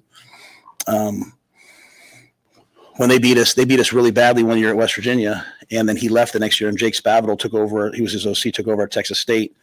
And we brought Jake in, and he went through every single play call with our defense. Phil Snow sat there, our entire defense sat there, and we listened to him go through every play. He almost was like, "You sure you guys want me to do this?" I was like, "Yes, we're going to learn from it." Right. So that improved us. We went on that next year and won 11 games, and we're really a great defense. So just, having that inside knowledge of why they did what they did against us and how they did it. But I think the options that they give guys and the freedom they play with is something that I think probably our offensive players need, and something that I probably don't do a good enough. I'm probably more of a defensive guy, and so again, I'm just looking at myself very honestly, I think we're doing like 95% of the right things. Like this area it just hasn't come along the way I wanted. So I said, hey, you know what? Let's find someone who can help you. And I say that because it's really important to me that while the onus always goes on the coaches, there's some onus on the players. As the leader, I have to make the right decisions, and I'm hoping I made the right one. I feel very good about it since Dana's been here for a week. Obviously, we talk a lot about the quarterbacks, but Dana was a former receiver. He understands that part of the game too. How do you feel like your receivers can get better in the last 3 weeks? What maybe can he talk to Garrett about to get to affect that? I think it just goes back to what I said of the simplicity of, hey, what do we do well, and what are we? Maybe we're asking the guys to do 20 things, and if we ask them to do 4 things, they'll do those better. Then the onus goes on the player, though. Like if you're not trying to scheme them open, they've got to get open. And so I think that kind of that freedom of mindset of like, hey, go get open is important. I think just the repetitive nature of, hey, this is what you guys do well, and then kind of burn the boats and just doing those things. And so I don't think it's a technical thing. I think we have good players. I think it's just or maybe we're throwing it too much, maybe we're not throwing enough. And again, I don't want to say those things. It's just, I think there's kind of a non-reactionary quality that he has that hopefully can help us. With the QB situation, how have you seen Heinrich stay at the ready if he's called on for more this week? Well, Heinrich, you talk about like the ultimate team guy. The guy's been playing on the punt team the last couple of weeks, right? Like, he asked me on Tuesday last week, do I need to go to the punt meeting or do you want me to stay in the quarterback meeting? So, he's just guys like that are why you coach. This is a good opportunity for him, to come in because I think as Dana's been here last week, it's mainly been Heinrich and Danny taking the reps. So he's been able to see them play and see what they do. And so I think they've done a really good job. Heinrich's done a really good job. And, we're not going to go, put back in the high formation option. Maybe we will, maybe we will. I think he brings a lot to the table. It's early, but have you guys decided if Dana will be up top or down on the field? I haven't had this conversation yet. With USC, what kind of challenge does that pose scouting a guy who's only got a few reps in that uniform this season? Yeah, it's sort of the same thing, right? You're sitting there looking at, what do they do well, and they do a lot well. They're the tailback is, like all Lincoln Riley offenses, Marks is a fantastic tailback. He's explosive, dynamic. I've coached against Coach Riley for a long time. He's going to find a way to run the football. He's elite at what he does. And even in the last game against Washington, like they got back in the game by just running the football at a high level. Branch is, excellent slot, so that, they have some guys that can really go on the outside, big matchups. And then, Maava, he has the ability to move, and so does Miller. But, that added part of the run game when they're running their shallow cross plays and running QB draw like they did with Jalen Hurts, or when they're pulling the ball. So now as a defense, you're having to defend the counter and the tackle trap and all these plays that they run, plus the opportunity for the quarterback to pull the ball and run because he's a dual threat player. So there's some more challenges for us this week on defense, and you don't know exactly which direction they're going to go with him. General sense, do you have what kind of a general sense do you have about the team's mindset, the team's mood coming out of the bye week? You've obviously seen different reactions to a loss or a bye week here in the past month. I thought they were excellent last night. Okay, so I said we did what we did last week, but I also think we have to get to the point here like pretty quickly where it's not this reactionary. Like it's not this like, we're down 13-6 at Ohio State, and our locker room was electric. We're down 13-7 to UCLA, and our locker room's like just I have to find the most competitive guys on the team and put them out there and turn them loose. And so, you go through this process. You're teaching, and then finally get to a point where the players take it and run with it. And so, I made this move that I made. And I'll make any other move I have to make. And the players have to make moves, and they have to play their best football moving forward. And they have to go out to USC and then come home and play Wisconsin, then go to Iowa. They have to play 3 games and play their best football, right? And so that's we shouldn't be in a great mood right now, right? We should be a little pissed off. Like But at the same time, I'm always going to tell the I told them that UCLA was good. I told them they just didn't. They chose to listen in their brains to listen to something else, right? And so those same blitzes that were hitting Dillon, where everyone was, the crowd was booing, which I get, and those same blitzes were hitting Iowa. Like you just got to play better football, and we have to coach better football. So we just can't be this emotional of a team, and that's what we worked on last week, and that's what we're working on right now. And you got to go out. You got to go out to USC, and USC can score. They can play great defense. You have to go play for 60 minutes. It can't be a 42-minute game. You know what I mean? Like it's got to be 60 minutes, and if you do that, then you'll always have a chance. Just a clarifying question: when did you decide to make the change from Sat to Dana? I called Dana on Sunday. I asked him to come in and consult and help out with the hope that this would work out. And then when he kind of got here Monday and Tuesday, he felt like he could call it. So I said, let's do it. I mean, you've had a couple games where Nebraska fans have showed up. This could be the one where there's a ton, 20,000 potentially. What kind of advantage could that, in theory, give you guys out there or help your defense? Well, I think the impact of our fans on the road always is elite, right? You go to some places like Ohio State where everyone was wearing red, so you couldn't tell who was for you and who was against you. But you go to Purdue last year, Red Illinois, like it's a real impact. And when they do show up in mass, it limits the need for like the silent cadences and all the things that make being on the road hard. This is, I don't know how many times Nebraska's played it, in the Coliseum. I don't know that, but this is like an iconic moment for me, at least, to have a chance to go coach in that. I coached there as a graduate assistant, but to be out there and to think about the world we live in college football now, where Nebraska is playing at USC in a league game, you wouldn't have thought of that in a long time ago, right? But no, our fans show up and they make being on the road fun. And even like I said, at Purdue, you could really feel it because they were behind us and directly behind us, and so that's an advantage when they sit back there because it's not quite as loud. You're able to communicate better. So I'm certain that they'll be there. All right, thanks. All right, wow. Nebraska has a new offensive coordinator. It's Dana Holgorsen. The Dana counter went over by a long shot, but I didn't expect that. I want to talk about how nobody expected that. Nobody had their stories ready for that one. Interesting. And everything that it means for the final 3 games as Nebraska has a Red Bull drinking, swashbuckling offensive coordinator. I'm the offensive coordinator? This is intriguing. Oh boy. We got a wide open noon hour. Join us, won't you, on the Connor Happer Show on 1620 The Zone.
Welcome back. It's Monday on the Connor Happer Show on 1620 The Zone and on 1620thezone.com. I was sort of under the impression today that it was going to be boring for Matt Rhule. I thought he would get up there and, yeah, Dana's here. We'll see what his impact is. I can't really put a finger on it. It'll just be, just be here. Just and getting him acclimated to the people, where the bathroom is. Any other questions? Those, yeah. Oh, yeah, I love Los Angeles. What a place. The Coliseum. Great. Excellent. I did not go that way. In fact, there was very little talk about USC at all. Just one question. Actually, two, I guess. One about the crowd and Nebraska's traveling crowd, and the other about Jaden Miava and then USC in general. But the main story was that Nebraska has a new offensive coordinator. So let's go to timing first. It is Dana Holgorsen, for the record. So he brought him in last Sunday, asked him to consult. Rhule had his press conference on Monday. We found out about adding Dana Holgorsen and Phil Snow either Monday afternoon or Tuesday. It might have been, I think it was Tuesday morning where we found out about that. Where they were named. They were, because remember on Monday it was just the Bobs. Mm-hmm. Then it was the names. We found out on Tuesday. And we've sat on that for the last 6 days. They're here, they're consulting. And we spent an entire week talking about, man, what's going to be their impact? Well, it's going to be a lot. Because according to Rhule, brought him in on Sunday, got here, was going to have him just consult and, analyze at first. And then according to Rhule, quote, he felt like he got here and he felt like he could do it. So I said, let's do it. And he did it. This is crazy. I'd like to say this right out of the bat. This is nuts. I mean, neither in a bad or a good way. Just reacting to the news story in and of itself. Nebraska made an offensive coordinator change in the middle of the season, and not only is, they're not going to elevate a guy. I mean, it's a complete stylistic. They're not going to be running the air raid this week.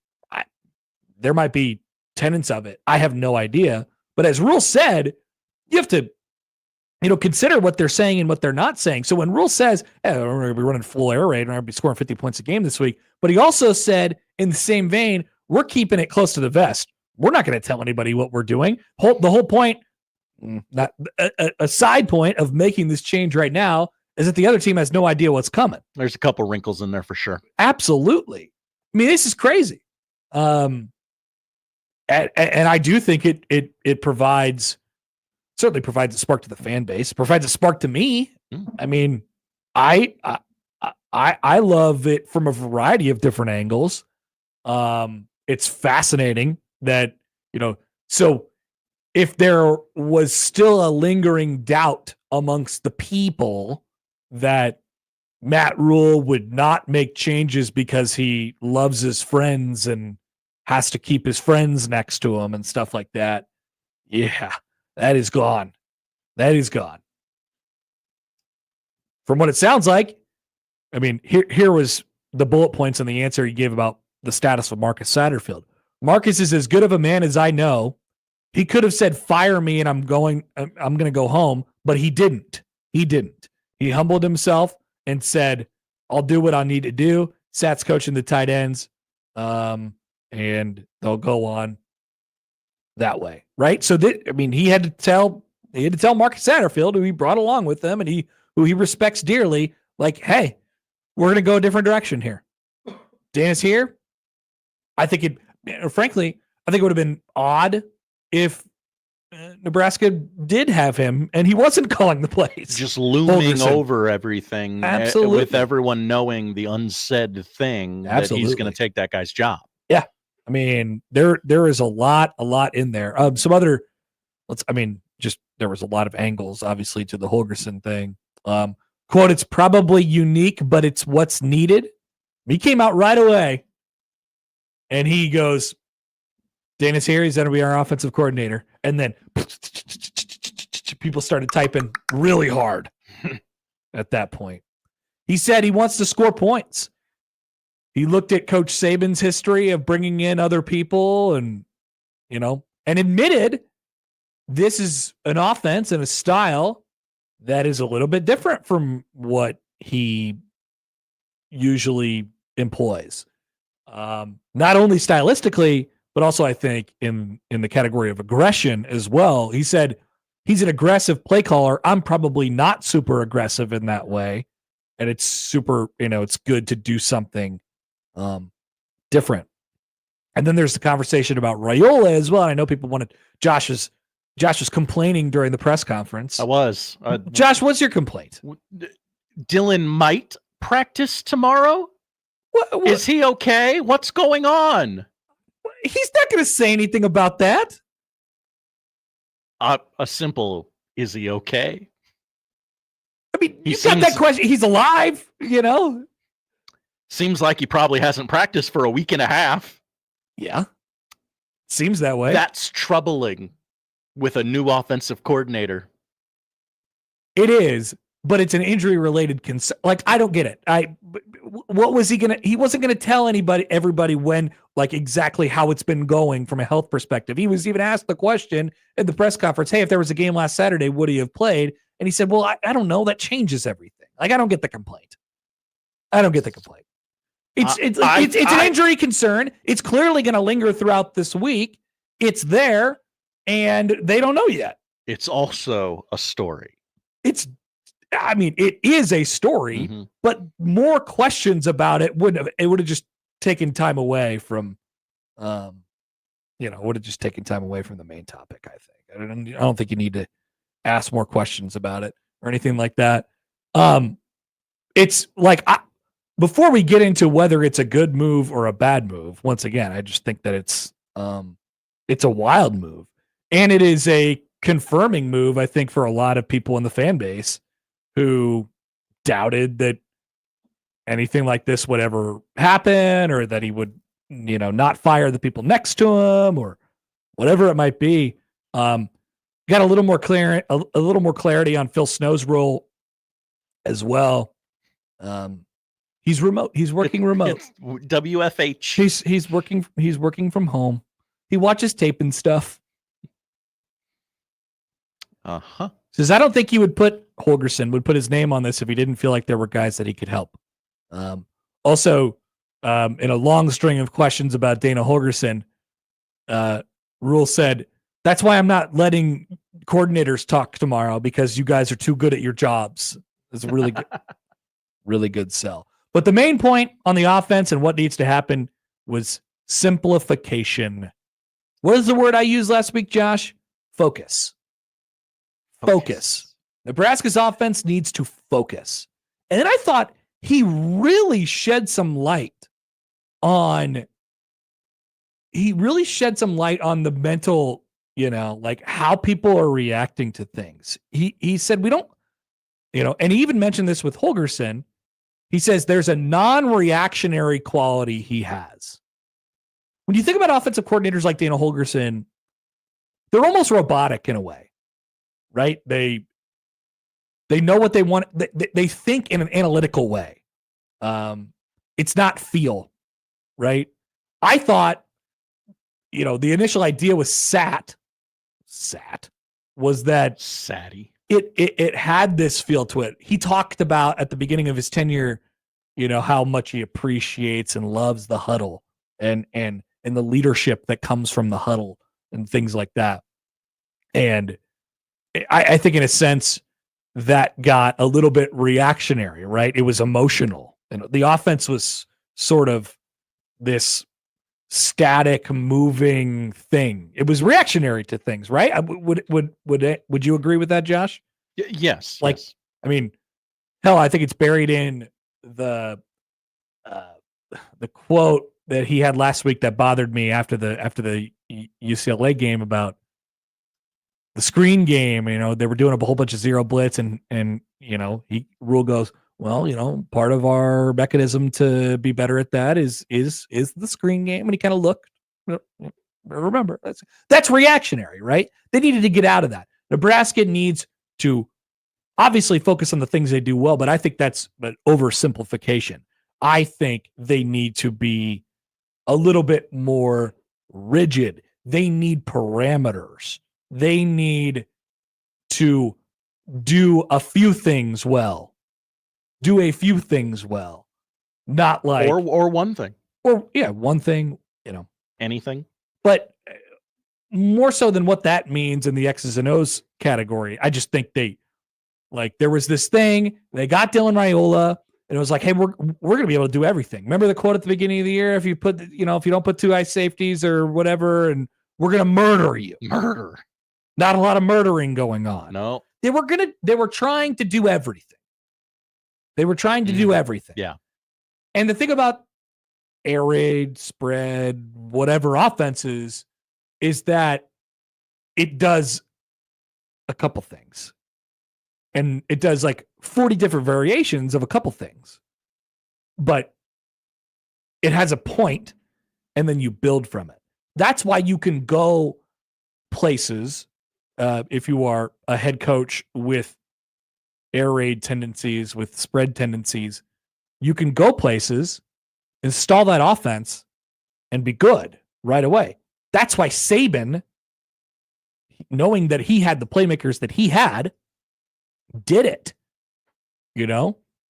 And we can do this because it, in a sense, makes it easier for not only your quarterback but for the people the skill positions, the skill players that you have on offense. So now we can talk about what we like. I think this is awesome. Awesome. I mean, truly awesome. Okay. This is a great move. This is a great move. Not only from what it means, and a lot of people this week are going to talk about the spark perspective and it gives the offense a little kick in the butt. I thought Rhule's response to that was interesting. Because what he said was a spark is fleeting, right? I am more interested in it for the reasons that I think Matt Rhule is interested in it for. It gives the offense a purpose. It gives them a focus. And no, they might not be running the straight up air raid this week, but it will be more focused. And I would imagine one of the things that Dana Holgorsen immediately brings to the table and immediately identifies as something that this team does well is tempo. Tempo. Which is what Rhule was asking for a few weeks ago. Tempo, right? Nebraska's offense just gets so bogged down, and it takes them hours to score touchdowns. All right, get right up to the line of scrimmage. And that could be great. Clap your hands and then look to the side for 20 seconds. Sure, there's that too. But it could be great if you're doing the things that Nebraska was trying to do, if you can do them consistently and well enough, right? They weren't doing them consistently and well enough. Why it's good, Nebraska's had several drives this year where it's 8 plays, 75 yards, touchdown. It takes 6 minutes off the clock. I mean, that just kills the other side. But Nebraska could not depend on it. So Matt Rhule said it today. I want to score points. We got to put points on the board. All right. It does put your defense in some maybe more precarious positions, some fire drilly type of positions, right? Which they have succeeded at before, for the record. Nebraska's offense starting this week, people will say that it's about the spark that Dana Holgorsen has brought and how this offense looks fresh and new and all this stuff. It comes from the football. It doesn't, it's not this this fairy dust that flies around it's not an unquantifiable thing. It's about the football, right? Rhule always says it's about the football. It's about the football. So you start at the X's and O's perspective, and yes, you get a little fresh kick in the butt there, and then it grows into this confidence. I think it's awesome for Dylan Raiola. I think it's awesome for Nebraska's wide receivers. I think it's obviously good for their run game. And we'll see how much of Dana's concepts are in there, and we'll see, what they decide that they're good at. But yeah, I mean, this is a great move. I also think it's great for whoever the quarterback will be on Saturday. It might be Dylan Raiola. It might not. It might not be. But it will be good for that person. You're right. People are already complaining. What's the basis of the YouTube chat, Josh? Basis of the YouTube chat is surprised this happened. Pretty excited about the prospect of it. I can already see one thing that's growing out there. Okay. Are we going to pay Satterfield $1.4 million to be a tight end's coach? I have seen that a lot. No, we can't do that. You are paying Marcus Satterfield for Guys, shut up. 49 weeks of offensive coordinator. Who cares? Who cares? Money is not an object at the University of Nebraska. You have unlimited coaches that you can bring in. And Nebraska has taken advantage of the fact that the rule that everyone around the country has universally taken advantage of and brought in help to help its program. And Nebraska, frankly, is one of the few institutions nationally that has the ability to do something like this because of the financial flexibility it has. It's like, oh, we're paying our tight end coach too much. We're going to knock him down. Don't you think that'll take care of itself? Mike on the YouTube chat. Give me a break. You have to pay him either way. It could have been $1.4 million for nothing. Right. That's true. He could have taken his money and gone home and his ball and gone home. And he didn't. So Nebraska has another coach on their staff. That's a good thing. It's a rule for everybody. Right? I don't get people mad at the money. It's so weird to me. Let's go to some. Well, I got some emails. Oh boy. Okay. I got a lot of emails. By the way, Nebraska and Wisconsin are going to play at 2:30 on November 23rd, in case you were interested. That's great. Does that raise any eyebrows for you? It's just no scheduling nightmares that day? Yeah, no, not a lot going on in the zone that day, thanks to the in-state rivalry day the day before. Friday. Yep. All right. You Here can hear both is games back to back on 1620 The Zone. here is Brad. Hi, Brad. Sounds like this is on the Equitable Bank inbox. Sounds like Rhule intended for Holgorsen to consult. My guess is that Satterfield got his panties in a bunch and probably pulled the "it's either me or him," and Rhule chose him. I don't think that. Wouldn't you just leave if you gave the coach that ultimatum? I don't. I think this is Rhule, and I think Sat is I think Sat will Sat's kind of a soldier. You know, not to make an analogy like that on Veterans Day, he's kind of a soldier in that way. Kellen Winslow Jr. did, and he turned out fine. Yeah, I think Sat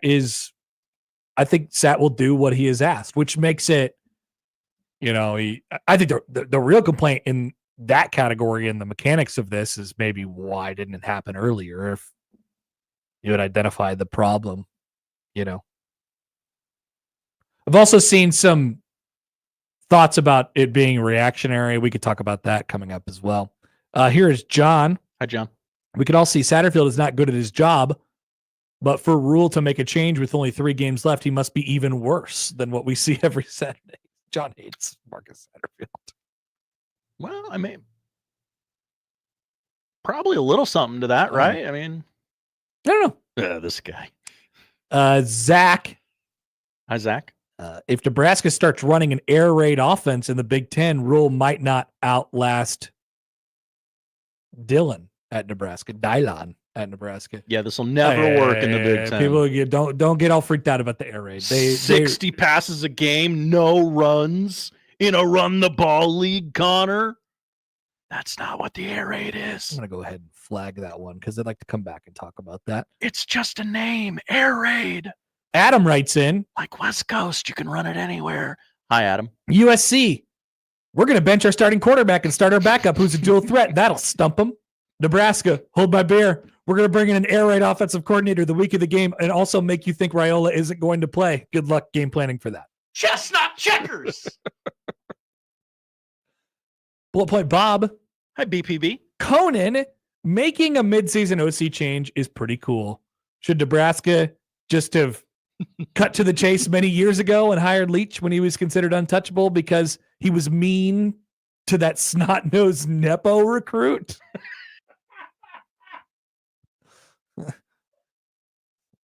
Craig James. Look, nobody puts Craig James' kid in a corner, okay? Well, except for Mike Leach, who literally did. Could have been way further down the road. This guy's going to do what it takes, you know? That's definitely a good takeaway. I have many texts. We will get to those and thought processes from you all.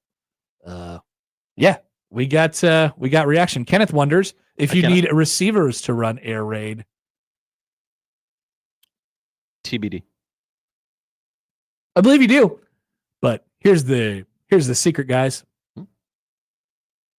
I know we've been disappointed in those guys this year. They have them. They got receivers. I'm telling you.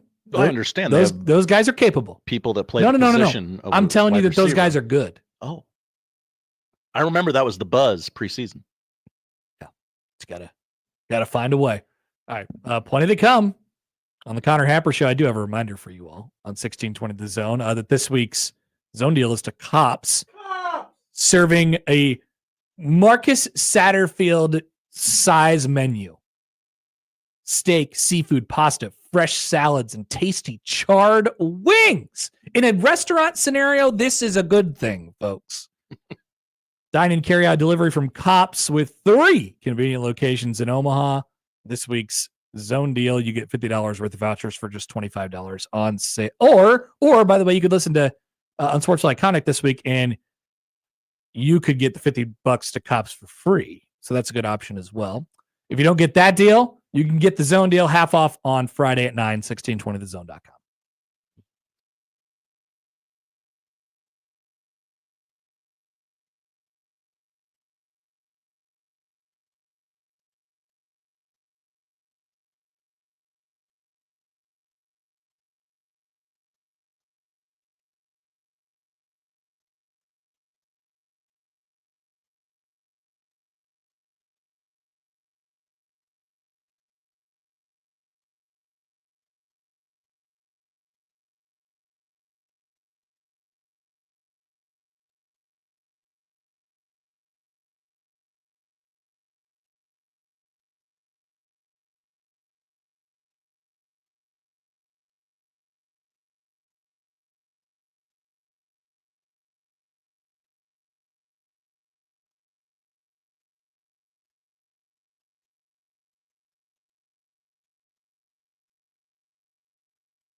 let's get back to the Connor Happer Show on 1620 The Zone. Here comes the clown.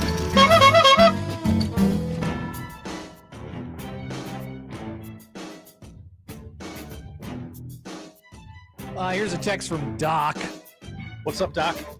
So is Matt Rhule hinting that they're going to be running the straight-up air raid in the future? Is he abandoning a traditional pro-style offense and going to a more West Virginia, Texas Tech air raid offense? If so, that's going to fail miserably because Nebraska can't recruit good receivers. Why does everybody do this? Oh, do what, Connor? Why do we do this? First of all, go look at Dana Holgorsen's offensive outputs. Oh my God, they're in the Big 12. Couldn't do it in the Big 12. Those teams run the football like you. It's a style, and it works, right? And I'm telling you right now that Nebraska has good enough playmakers to make that work. Mm-hmm. They have in the past. You could adjust it in different ways. You can get more physical on the outside. Something Scott Frost failed to do in running a kind of a spread option, whatever the hell that they were trying to do. Offensive, weird marriage between the triple option and the spread that they were doing at UCF. But people hear air raid and they just freak. They just lose it. Are you freaked out? Are you freaked out? Am I freaked out? Yeah. Are you freaked out, bro? No. I'm not either. Just Nebraska's got a good offensive coordinator who has a track record of being a good offensive coordinator. Nebraska, at this moment,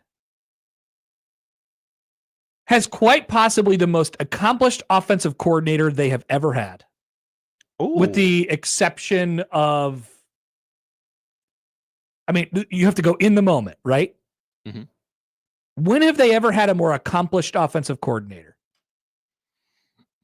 Oh, we could work backwards. We could work backwards. Probably the best way to do this. Satterfield? No. No, thank you. Whip Nation? No. He's pretty good. Ben Roethlisberger. Out of wear shoes.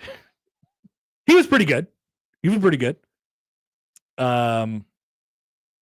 Who was Frost's last offensive coordinator? It doesn't matter. No. Who was the Lubick? No. Troy Walters? No. All right, now we're going back. Danny Langs? No. No. I'm talking about, okay, people are already texting me about Tom Osborne. Stop it. When they were hired, yeah. Tom Osborne was not accomplished at anything when he was hired as the offensive coordinator at Nebraska. Yes, he later became Tom Osborne, which is the most accomplished person who's ever accomplished anything in the sport. But we're not talking about that. Oh, you forgot about Tom Osborne. No, I didn't. All right. Hold on. We're going backwards. We're not there yet. Okay, so I got through. That was the Riley era, and we go back to Bo. We got Tim Beck. We got the guy before his first OC. You got I can't remember his name off the top of my head. It doesn't matter. No, he was good, but he wasn't. Yeah.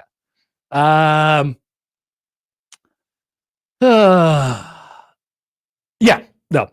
Think I answered the question. I'm worse at that game than like Josh Peterson would be. Oh, he'd be great at it. And he'll probably do that today. Nebraska offensive coordinator history. Do they have their Omaha.com has a list, but I don't pay for journalism, apparently. What? So I don't pay for Omaha.com. Nebraska's football coordinators since 1969. Nice. Perfect. Okay, so it starts at Walters, Langsdorff, Tim Beck, Sean Watson. That's the guy I forgot about. Jay Norvell, Barney Cotton, Solich, Osborne. For many years. Many a year. Now, Connor. What? Two criticisms I'd like you to address. What are they saying? One from the YouTube. What? We'll hand it out Kool-Aid today, are we, Connor? He hasn't done anything yet. No, that's my point. He has done things yet.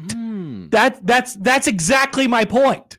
He actually has done things. Everyone, every offseason tries to do fantasy offensive coordinator.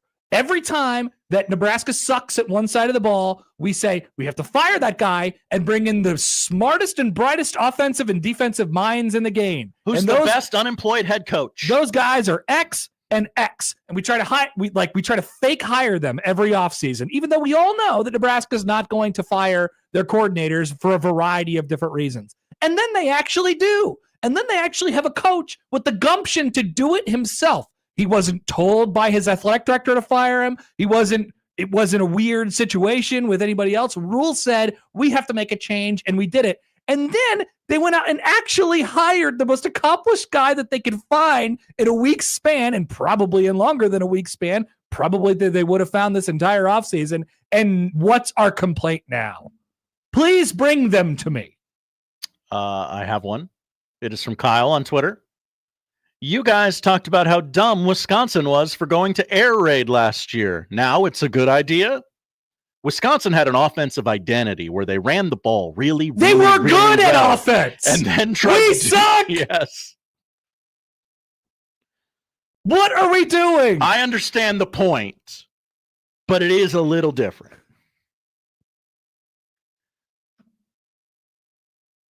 I don't know. This from This guy rules. He makes great offenses. He's been doing it for 15 years. This from Alex on YouTube. Hi, Alex. Oh, nope, it moved on me. Sorry. Connor and Josh are the best people in radio when it comes to handling mid-season info dump fan base meltdowns. Thank you. Also, somebody clipped something you said. Where'd it go? Chance. Oh, no. Tom Osborne was not accomplished at anything. Connor Happer. Oh, now people are in the comments like, what did Happer say about Osborne? Yep. Before he was hired as Nebraska's offensive coordinator, for God's sakes. Chance. Hey, I just got here. You're screwing me over. Somebody texted me you were talking trash on TO. Like, I'm talking about when Nebraska got this offensive coordinator, whichever offensive coordinator you want to talk about. What did their resume look like before they were like when they submitted their resume to be, I would like to be Nebraska's offensive coordinator. What did it say on it? Dana Holgorsen can say that he has the best resume of any Nebraska offensive coordinator who's ever been hired. I think. Is that no? I think you're. And keep in mind, for a long stretch, when Nebraska was really, really rolling, it didn't. Resumes didn't matter, or college foot. It wasn't just about Nebraska. Like college football wise, it didn't really matter what your resume said because any coach would just hire somebody he knew at that point. So it was a different game. But Nebraska's been flailing out in the open for years, and they actually did it. They actually fantasy football coach hired somebody. People have been dying this for years. Oh, Nebraska has a bad defensive line coach. They should go get Ed Orgeron.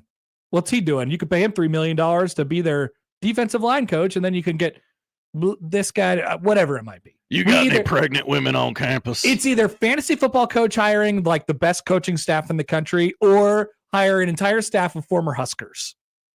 Well, the latter's never going to happen. The latter's never going to happen. The former just happened. They'd be like, this will never work.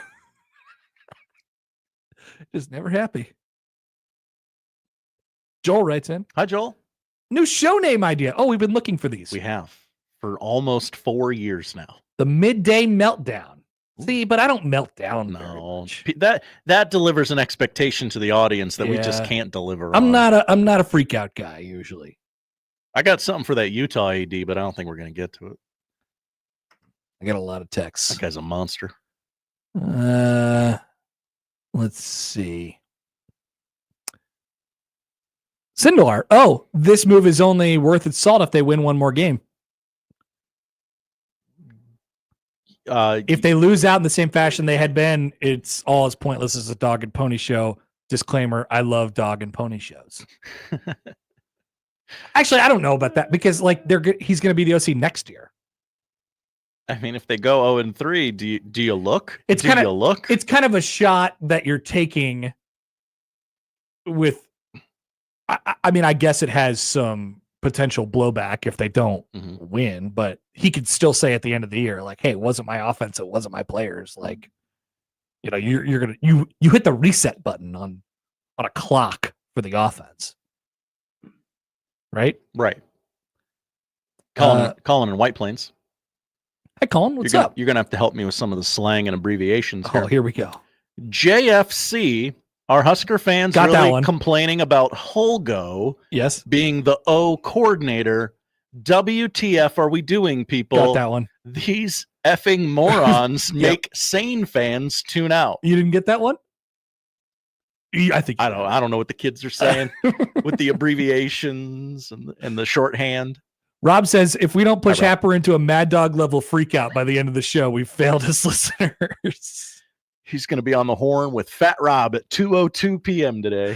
Fat Rob, give me a gummy. Text from the 402. Hi, 402. Great move. Happy it happened. What's the worst that could happen? The offense sucks.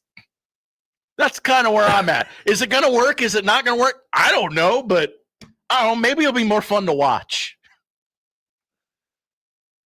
We're back after this on 1620 The Zone.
He does it the only way he knows how. With his massive sports brain sprinkled with a smidgen of rabble-rousing. Let's get back to the Connor Happer Show on 1620 The Zone. Quite the lively conversation going on in the chit chat today. Spicy and probably slanderous. That's the way we like it. Happer's meme guy to text earlier. Bad week to be a vodka Red Bull in Lincoln, Nebraska. I threw my Red Bull away. I'm finished with it. I'd like another. Was there any vodka in it? There was not. Interesting. Because I work here. That one day you puked. You were hammered, right? I was drunk off those flaming hot ruffles. Let's start that rumor. I was a I heard that Josh was hammered when he puked at work that day. It's what people are saying. A text from Triggered Bob. Triggered Bob, where have you been this year, Bob? He's got a couple texts, not too many phone calls. We lost him. I'm glad you're okay, is the point. I think he's here. He asked, what happens to coaches when they get here? At one time, there was so much momentum with Sat and Whipple, then kind of tunnel vision happens, or is it the environment? A lot of talk from Matt Rhule about not being so reactionary. Hey, Hap, I'm triggered again. Yeah, I think, well, let's evaluate each of those. So Whipple was, it's all about how the head coach responds, right? Mm-hmm. If the head coach is constantly mad at you because you're not doing things right and exist and are there, and we're asked to bring him in against your will, probably not a healthy situation. Mm-hmm. Probably not. I don't know. I don't know who really thought that the Whipple Frost marriage was going to work. If you're on the verge of retirement and a man calls you and says, I'll give you $1 million to walk around Lincoln without any shoes on. And that man is not Scott Frost. You're probably taking the $1 million. Probably. But was it worth it, though? He did get run over on the sidelines at Michigan. He did. That was bad. That's the deal you make. And then Satty. I think this year's optimism was surrounding Dylan. The quarterback. Yeah. I don't know. I thought there was more pessimism last year as far as his offenses were concerned, because he came from a place where they were happy to see him leave. Right? We don't like when that happens. Right. I mean, there was nothing in Satterfield's resume to suggest that he was going to be a great, like the optimism was surrounding the idea that they would do enough on offense and they would do fundamental things correctly and that they would not turn the football over. They turned the football over infinity times last year. They did. And less this year, but certainly more lately. And like, I don't know if it was like optimism, like he's going to have a good offense. This is optimism in the sense that Dana Holgorsen has pretty much only coordinated good offenses. He's good at this. And I think even more so, as we talked about last week, he's good when he gets to be the offensive coordinator. He's less good when he has to be the head coach and the offensive coordinator. It's hard for some people. Some guys just like doing the one thing better. You're bringing in the equivalent. If you know football, like you should know what Dana Holgorsen's been, and how much success he's had in the game. But think about a more like if Scott Frost had stayed on the track he was on at UCF, never came to Nebraska, stayed there for a whole bunch of years, and eventually, just kind of flamed out as a head coach. What we like about him is an offensive coordinator, as an offensive mind, right? This is that. Put guys in the right situations. I don't know that it's all going to come together for them this year. I'll be really curious to see what that looks like on Saturday and beyond. But I mean, it's a good thing for the program, in my opinion. Ron sends us a tweet. You're not Ron. I don't know if this is sarcastic or not, so forgive me.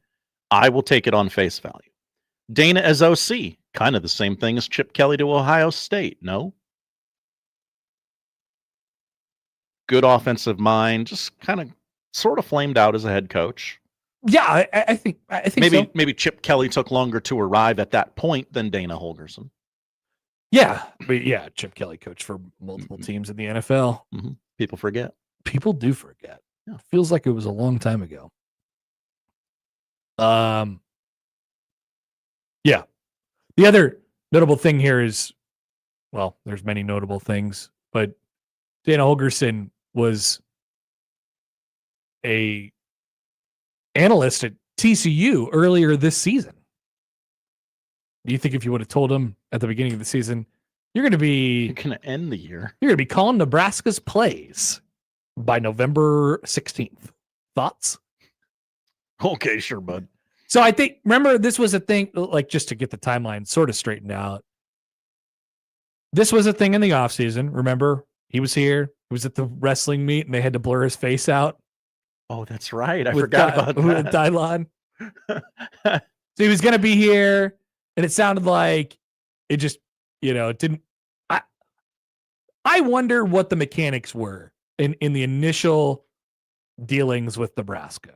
I wonder why it didn't work out, why he ended up consulting at TCU, but it always felt like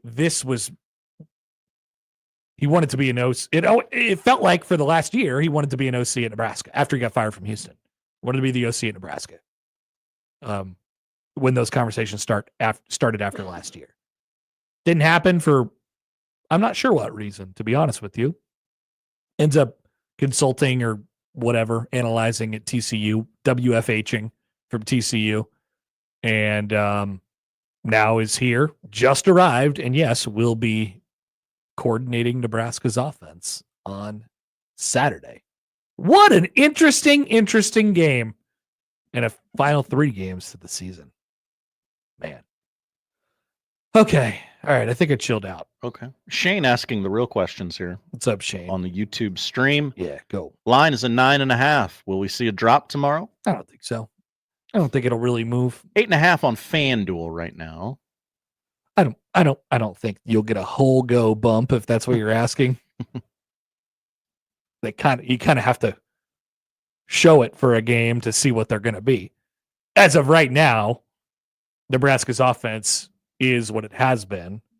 Now you add a new offensive coordinator into the mix, and there's probably some bettors out there who will think, oh, well, Nebraska's got Dana Holgorsen as their offensive coordinator. They got Dylan Rhule as their quarterback. They got a couple decent wide receivers. Like, they're going to score, right? Maybe this is the week where you take advantage of that if you like Nebraska. Over under 50.5. I don't know. This is a wild game. Wild game. Yeah. So many variables. So many unknowns. Nebraska plus 250 on the money line. It's Monday. I usually have a pretty good idea of what I'm thinking by now. Got nothing. I got nothing. We're going to throw it into a big pile and stir it up on the Friday show and see what happens. Good thing I didn't write the Will Compton bit last week. That's right. You need to scrap that one. Back in the lab. Yep.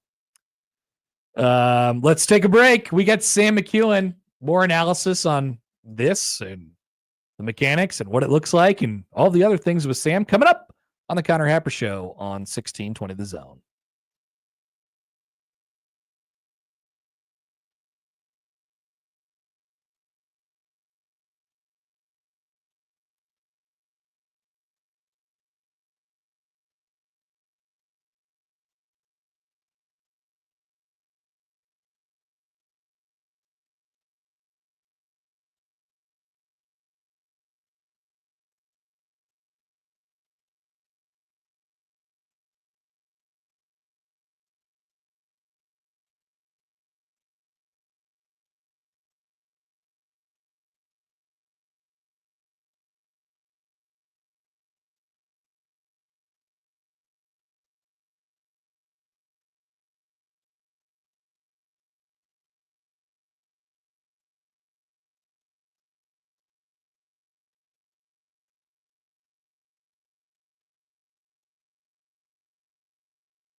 All right, welcome back. More of the Connor Happer Show on 1620 The Zone and on 1620thezone.com. Connor Happer, Josh Hodson with you.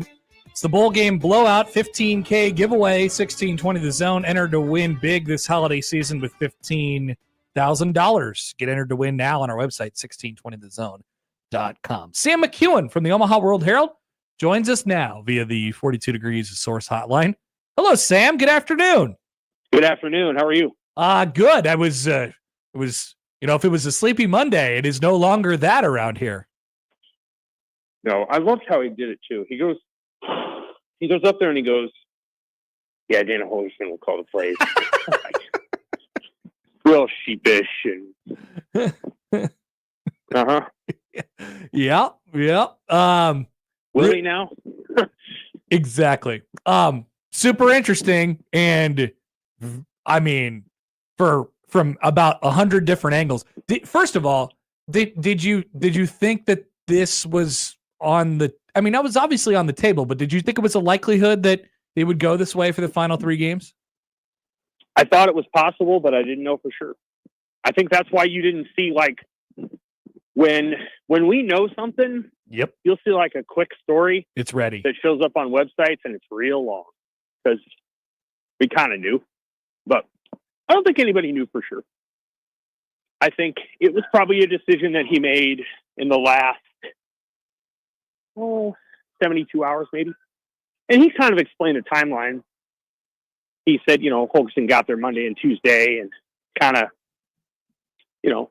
see what he thought. And then I think he said he talked to him on Wednesday or something, but I think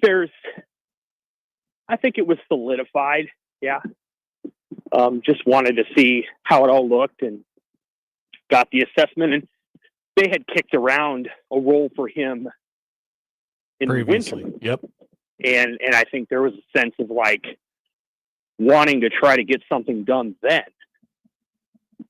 And I think Holgorsen wanted the play calling duty and he didn't get it. And so I think he didn't take a job in Nebraska.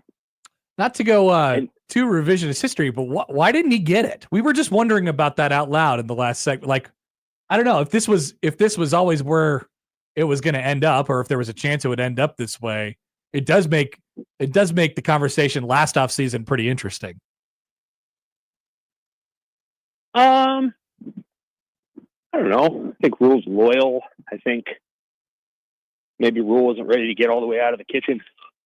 Yeah. So I think those are probably two of the things that I would say is that, I think that plays a role in it. He has to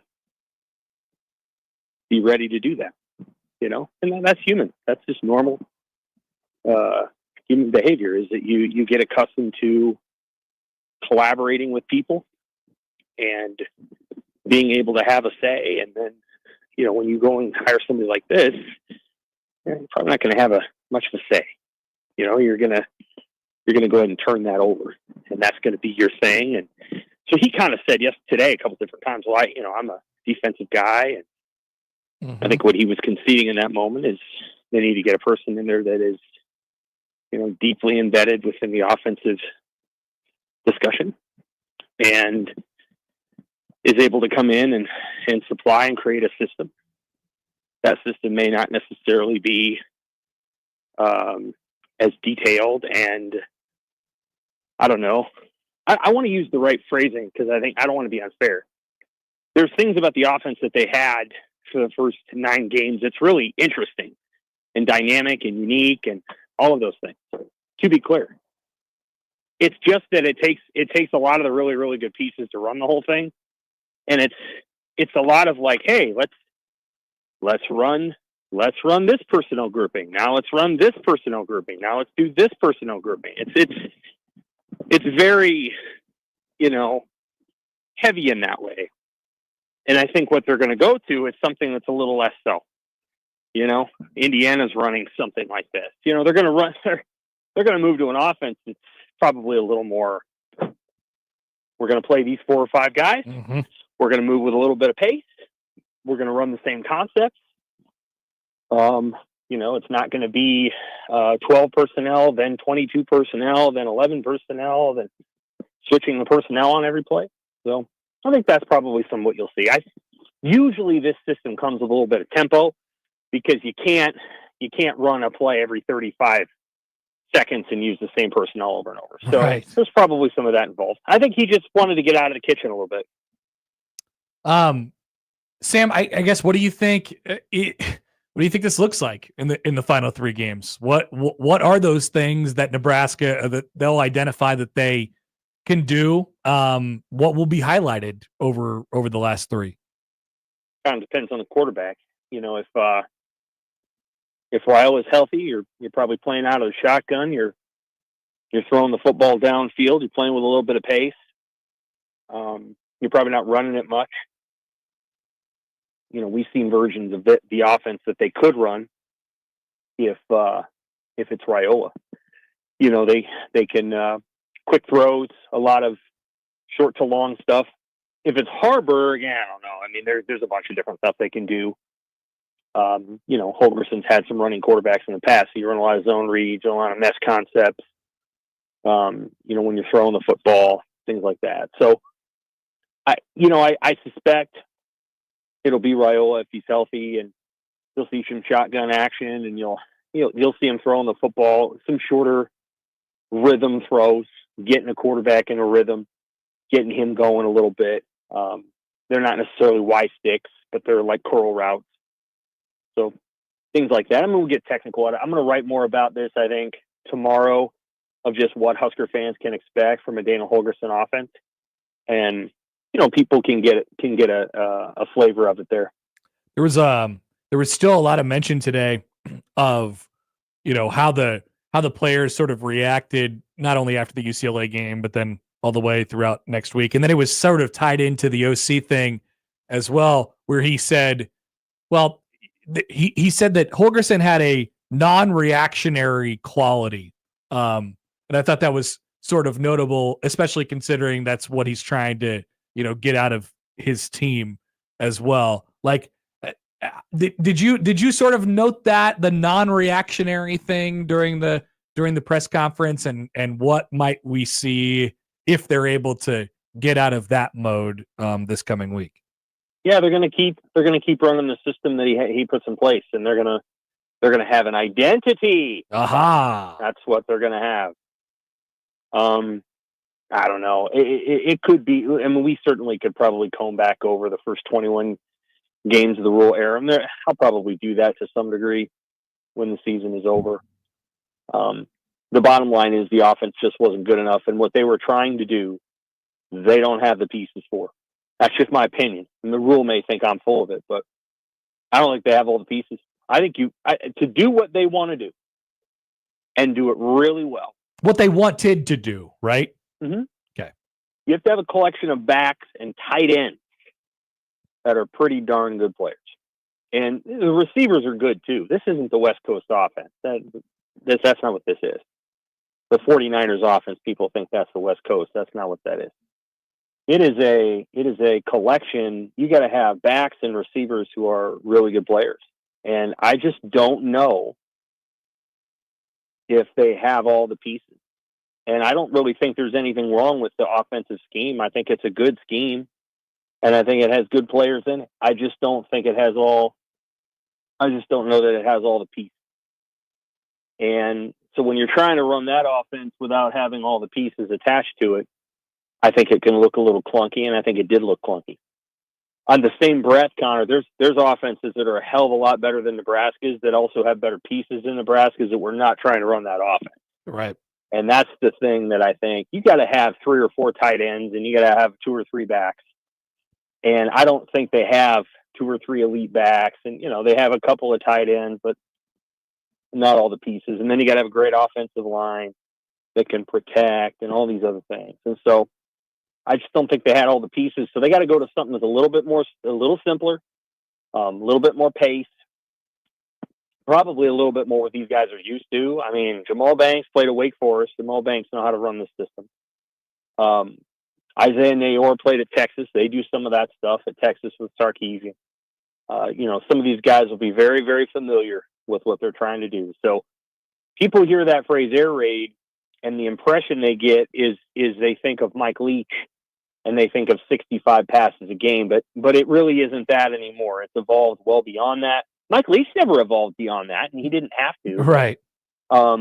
But yeah, Lincoln Riley runs the air raid, but they also had quarterbacks that ran for 1,000 yards like 4 years in a row. So this is not the same system that you're thinking of from 2008. It's a different, evolved system. They will run out of the pistol, so you're going to see more pistol stuff probably. They like to throw the ball deep. There's a bunch of different things they'll do. So I think it can work. Short term, I think long term, you got to retrofit a few things, and you really have to decide who you want to be on offense.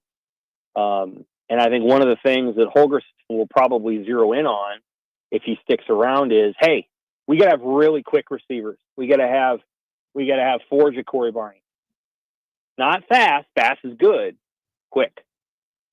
You got to have guys that get in and out of breaks, that run after the catch. You got to get guys on your roster who are kind of like Colorado's receivers, if we're going to be honest. And like they have, I'm not talking Travis Hunter, but some of the other guys, like they're just quick and they can run routes and they're fast, and you got to have guys like that. And they're not necessarily the tallest guys on the planet, but what you're trying to do is create space, and you do that with quickness. And so I think Nebraska can retrofit itself a little bit. It kind of looks like what Frost was doing. Or it can, for sure. Isn't it? I was sort of making this point before. Is it easier to go from what Nebraska has been doing on offense to what Dana Holgorsen brings to the table, or the reverse, right? Like, is it easier to sort of retrofit the pieces to make a little bit more, spread out system rather than going the other way? Yeah. That's what I mean, yeah. Exactly. Yeah. Oh yeah. Yeah, the other offense is hard to run. So in theory, the transition isn't like, it's not this huge hill that Nebraska has to climb to get to this point, right? Well, no, I mean, I think there's some things they're going to have to try to do, make sure they got the right guys on the field, and again, move with some tempo and pace, and you're going to have to learn how to line up, and you have to have receivers who know 7 plays in a row, if they decide to move with that faster tempo. So there's some of those things, but the offense they were trying to run was in a lot of ways the most complex in a way, because like you're changing formations all the time. You're changing personnel groupings. You're trying to do that with guys that, maybe aren't used to that, had to take time to do it. You're trying to run very, it's a pro style offense, and it's not always easy to run. It's just, it wasn't even the Rams offense. In some ways it was more complex than that, which is why I think Rhule was saying, hey, we're trying to do too many things. And you're trying to do a lot of things. When you're running the football, you're running it 19 different ways. You're handing it off here. You're handing it off here. The runs aren't always hitting in the same place. Running backs are having to run to a different spot every time. You're trying to run power football with defensive linemen as blockers. And, and he made a point today about Holgorsen's offense being really good against zero coverage, that meaning man-to-man coverage, and finding answers for that. Well, some of that's the way the receivers are taught, and some of that's the receiver's skill set. There's an automatic reality when you're in a true air raid offense. If they roll up coverage, it's all go. I mean, we're gonna throw the ball down the field, and we are gonna back you the hell up, because we are not gonna let you press us. We're gonna throw it deep until we hit them. And then when they pull that coverage off, then they're going to throw the curls, and they're going to throw short, and they're going to make you come up and tackle. So there's a basic reality to the way the air raid works, with the way the Mike Leach offense works. It's very logical. It makes sense. And at the collegiate level, where kids don't make the same kind of plays that they do in the NFL, it can work. Like, it's at the NFL level, it's harder. We're trying to see Cliff Kingsbury do it. He didn't really do it in Arizona, and we'll see if he's able to do it with Jaden Daniels. But it can work at the collegiate level, because guys just can't tackle and identify and cover the way they can in the NFL. So, at this level, it's a system that can work. I don't know that they're going to call it the air raid. I don't know what they're going to call it. But it's an offense that, has its moments. Just like Frost's offense had its moments. Totally. Scott Frost created way more matchup, frustration 100%. for defenses than Marcus Satterfield did. And again, I don't blame Satterfield. I just don't think he had the offense for it. Like, he doesn't have the pieces. And you got to have, like I said, you got to have all the guys, and you got to be able to do all the things that you want to do. This is like what Nebraska was running was like LSU's offense under Les Miles. Or Alabama's offense prior to Lane Kiffin. It's just tough. It's tough to run. It's Michigan's offense. But, what did Michigan have? Talent. Michigan has so many running backs that, like, the 4th or 15th guy last year might run for 1,000 this year. And they have so many tight ends that, like, they would have 4 tight end formations and they wouldn't blank. Like, that's how you have to run that offense. And Jim Harbaugh had a keen understanding of how to do it. And he also had a recruiting advantage because he was coaching at Michigan. But look at what Michigan is this year. It's just not the same. It's a hard offense to run year after year unless you have somebody like Harbaugh to recruit and to develop the offense. One more thing for you, Sam, before we let you go. What does this mean for Dylan Raiola's developmental track? I was Rhule's comments at the beginning of the season about how they were sort of going to give him everything. This is sort of a different direction. That it's a simplification. It's a good thing for his confidence, but it is sort of a change in path. I think. Like, what do you think this means for him long term? Obviously, assuming health in the final couple games of the season and beyond. Well, it'll help him get the ball out of his hand, which you got to do. He has not at the NFL level. It depends on what kind of quarterback you want to be, of course, but so much of our attention as football viewers is spent on Patrick Mahomes and Josh Allen, and they deliver great joy, to be clear, the way they play. But most guys can't do that. And it's honestly, outside of having that extraordinary athleticism, not really an advisable way to play.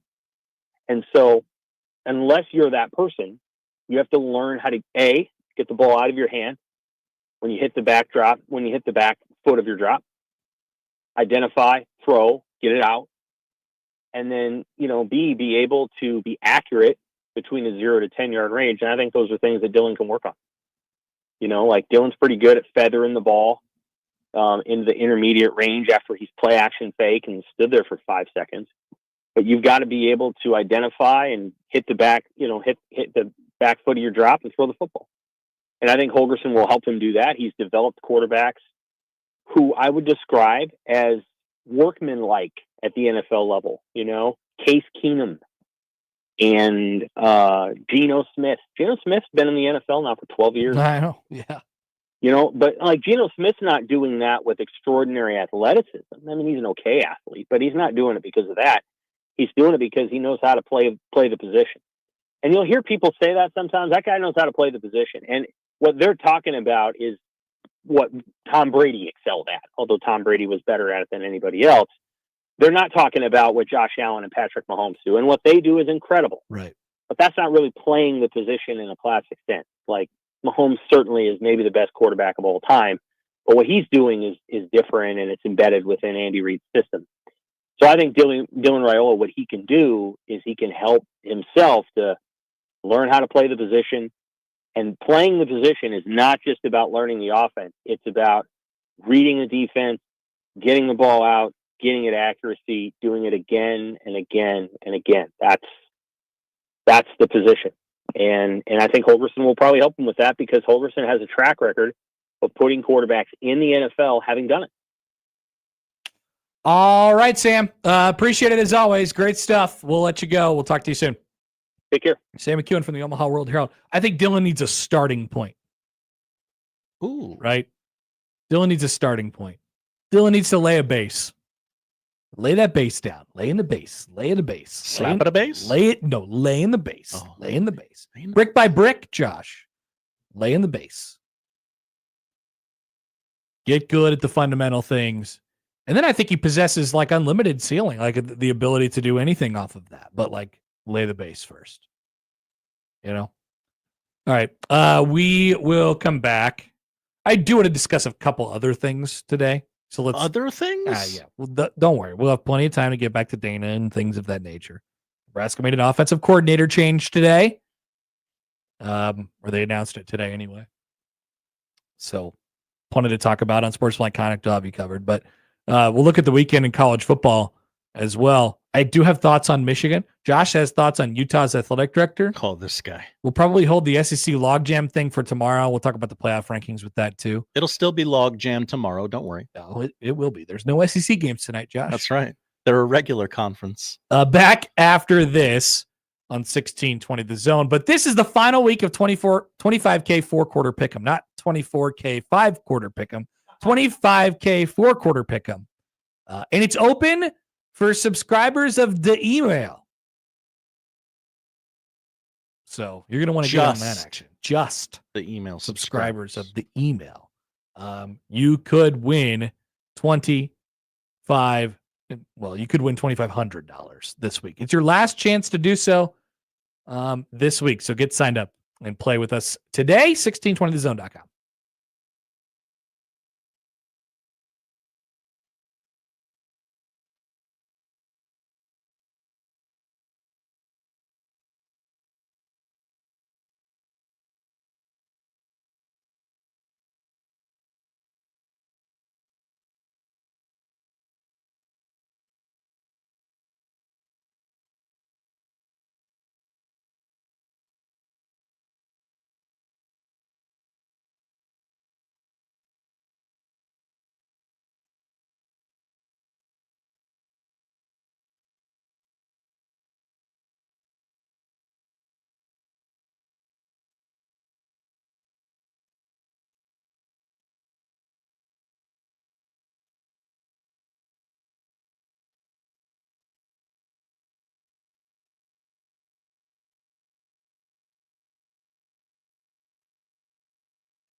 Okay, welcome back.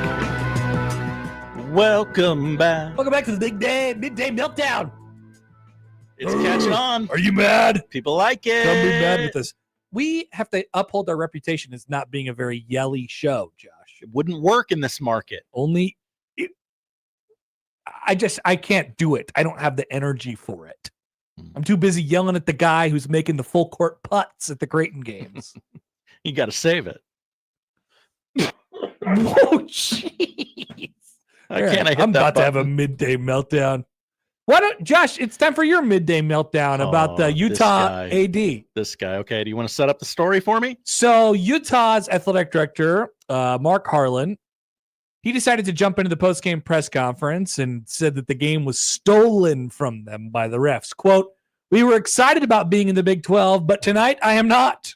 This is an athletic director saying this. "We won this game."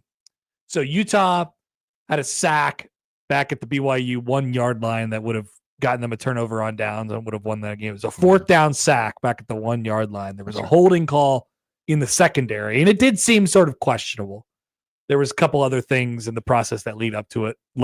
That was obviously the big one. I didn't notice anybody throwing stuff on the field in that game. Interesting. That's what you do now. When a call doesn't go your way, you just throw trash on the field. Tortillas, trash, water bottles, things of that nature. That didn't happen, at least that I saw. But the AD was still mad. He was then fined $40,000 for his comments. Mr. Big Idea Commissioner Man was not a fan of the comments. So Josh, go ahead. Hey, Mark. Your old buddy Josh here. I don't know. Why don't you try scoring in the second half? Just literally any time in the second half would have won you the game. Why don't you try stopping BYU on any of the 10 plays that were ran after? Are you saying that officials do not affect outcomes of games? I am saying Utah had a bigger chance to impact the end of that game than the officials. 10 plays were ran after that 4th down, stretched about, 50, 60, 70 yards. Yeah. A long drive. It was a long drive. A long drive, and you didn't stop them. It wasn't 70 because they kicked a field goal. Right. It was the 9 to the 26. There you go. Whatever that is. Try stopping them. Also, hey, when you were the athletic director at USF and you tried to pitch the Big 12 on your candidacy, maybe try spelling all the words correctly. You misspelled research. Remember that? People forget that. I didn't know that. Maybe it's possible. Now, follow me on this, Mark, that you are an idiot. Why do you hate this guy? Because he's dead ass wrong. It's a funny quote, but he's dead wrong when he's like, "Oh, the refs cost us this game." Nuh-uh, your crappy defense and your broken offense cost you this game. Why are you so mad about this? Because people are like, yeah, refs screwed BYU. It's a big plot. It's a big plot to get BYU to the playoff. Don't you think if the Big 12 was going to screw somebody into the playoff, it would be Colorado? I don't know. I don't know who would the Big 12 screw into the playoff. I guess probably Colorado. Yeah. All right. So let me take because you're mad at the conspiracy theorist ref people. Yeah. All right. I'm mad at a lot of people right now. I don't want to be the person to juice that crowd, but I do have this. It was absolutely not holding, by the way. I love that he got up there and said what he said. A great quote. Not because it was true or it juices the conspiracy theorists, the wackos out there, but he mentioned in the clip that he just came from the locker room, right? Mm-hmm. He was just around all those kids in the locker room and he saw the dejection and the anger and the sadness, and they just lost a game. They just had a chance to spoil their biggest rival's best season since they won the national championship. Like this, it would have been an awesome win for Utah at home.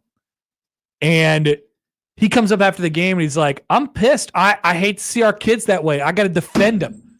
Much like what Matt Rhule said about when he was going to fight for Nebraska. Someone's got to fight for Utah. Somebody's got to fight for Utah. And that's Mark Harlan. Even though, of course, Utah could have played football better and won the game. But Three of the 4 quarters, Utah did not score. This is the type of stuff that that I like to have people in your corner say. You know, if I'm the head coach, I say, you know what? Hell, if I'm Kyle Whittingham, I'm like, yeah. Thank you, Mark. If I'm a Utah fan, I love this. I appreciate you. I appreciate you just eating that 40 grand for me. Mm-hmm. Thank you. Thank you. So I like it. And I'm not going to tell him to shut up. I say, keep going, Mark. Good job. I mean, if he keeps talking, it's better for content. So yes, please keep talking. It doesn't affect me in any way. I love content. Do you not? You're an outpost in the Big 12. So yeah, sure. Keep talking. For a 5-5 team or something like that. They're not very good. Well, they don't have a quarterback. They have 100 quarterbacks, and none of them are 70-year-old Cam Rising. Elsewhere, let's talk about Michigan real quick. So, if we were creating a college football reaction over reaction segment, Josh, okay, this question would be written by the writers. Oh, you're just going to get in the head of the writers. Yeah. Wow. I know what they're up to. Presumptuous. The question would be Sharon Moore. That Michigan should move on from Sharon Moore after the season. Reaction over reaction. I think it's a proper reaction. It's not going to happen. I don't think this is necessarily Sharon Moore's fault, although he did some really dumb stuff against Indiana. Yeah. My God, he did some dumb stuff. But philosophically, Michigan, and I guess it's his responsibility, so he's probably the person who might have to pay for it at the end of the day, and they probably won't do it this year because they're still too close to that national championship. Mm-hmm. It's a honeymoon year. Nothing counts this year. I love this university, Michigan, always pretending like they are God's gift to earth. It is a ton of fun, and I love watching it crumble. I hate watching it unfold when they're actually good. Jim Harbaugh, that's a great football coach. What Michigan tried to do this year was they tried to run it back, and they tried to pretend like they just had enough talent. Sam was just talking about it with the offense. They tried to pretend that they had enough talent to just bowl people over. Mm-hmm. Wrong. The first step to solving a problem is admitting that you have one. Michigan cannot pretend that it is what it was 2 years ago. Right. It's not. So they have to be like everybody else and find their edge. Their edge can't be the fact that they have more talent than just about everybody and are really good at executing Jim Harbaugh's scheme, which has been years in the making, and just blocking and tackling people. They can't do it. They have to come up with a bit. Everybody else has a bit. They're very good at blocking and tackling. Indiana's got a bit. Right. Their bit is their wacko coach and their offense. What are we? 10-0? Oh, like you didn't know. Yeah, I know. He's a liar. Yeah. That's okay. Sharon Moore was also responsible for some in-game coaching malpractice. Down by 2 touchdowns, he punted from 4th and 3 on the 43-yard line. 17-3. Immediately after, Curtis Rourke, he was roarking it too hard, and he threw an interception. Michigan. He doesn't do that a lot. Got the ball inside the Indiana 10, ran it 3 times, and kicked a 22-yard field goal to make it 17-6 against an undefeated playoff team in their house. That's only something that an entitled program does. Trust me, we got enough talent. We can still come back in this game. We'll just take the points here and we'll get it. We'll get them next time. Wrong. You're the underdog by 2 touchdowns and a hook, not the other team. Mm-hmm. Yeah, they covered though. That's something that that was a bad look. And then late in the game, they let the 30 seconds run off the clock while they were deciding whether or not they were going to kick up or take a timeout or not. That's the one I heard over the week. I'm like, what? Ridiculous. They're 5-5. Mm-hmm. 2 games left, Connor. One of them is Ohio State. Sure. The other one is unfortunately Northwestern. So I think they're going to go to a bowl, but wouldn't that just be so good if they lost to Northwestern this week and then had to play Ohio State for a bowl game? I would love to watch that. Oh my God. Northwestern, you have the chance to do the funniest thing possible. Please Help us, Northwestern. Because then Michigan would get really amped up even more so for that rivalry game And against get Ohio State. blasted. But what if they won and they're just like, hey, Ryan Day, you're a dead man walking. Like, whatever happens, you could win the national championship and we'll still fire you. He would be super canceled if Michigan won that game. That's for sure. Yep. I mean, that would definitely do it. Wouldn't take much more than a gust of wind at this point, but that would definitely put it over the top. Mm-hmm. Michigan has a bye this week. They get Northwestern next week. Oh, okay. Guess who plays Northwestern this week? Ohio State. Oh, great. A lot of interesting games in the Big Ten. We'll talk about It's an interesting conference. Oh, it's a very interesting conference. UCLA won again. They're playing much better as of late. I've heard this. Iowa had to put what appeared to be a fourth grader in at quarterback. They lost Cade McNamara. They lost the guy behind him. And so they had to start the transfer from Northwestern. And then he got hurt. And then they had to start a guy who was, I think he was like a walk-on linebacker or something like they had to play that guy. Mm-hmm. That's the equivalent of putting in me my senior year of high school. I just wanted to play on the team because I thought it would be fun. You could do it. I believe in you. So we like to look at Nebraska's problems. Everybody's got problems. The first step to having problems is admitting that you have problems. Mm-hmm. It's true. We'll come back with the poll questions, and we'll tell you what to watch on the other side on 1620 The Zone.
theories are wild in here during the break. I like them. We will not bring them to air today. Nope. Maybe some other day. With time. We'll go to the polls, Josh. Yeah. At Happer Show. We were firing them off before some man lost his job. Rhule got up there. It's like, yeah, I think Dana's going to call the place.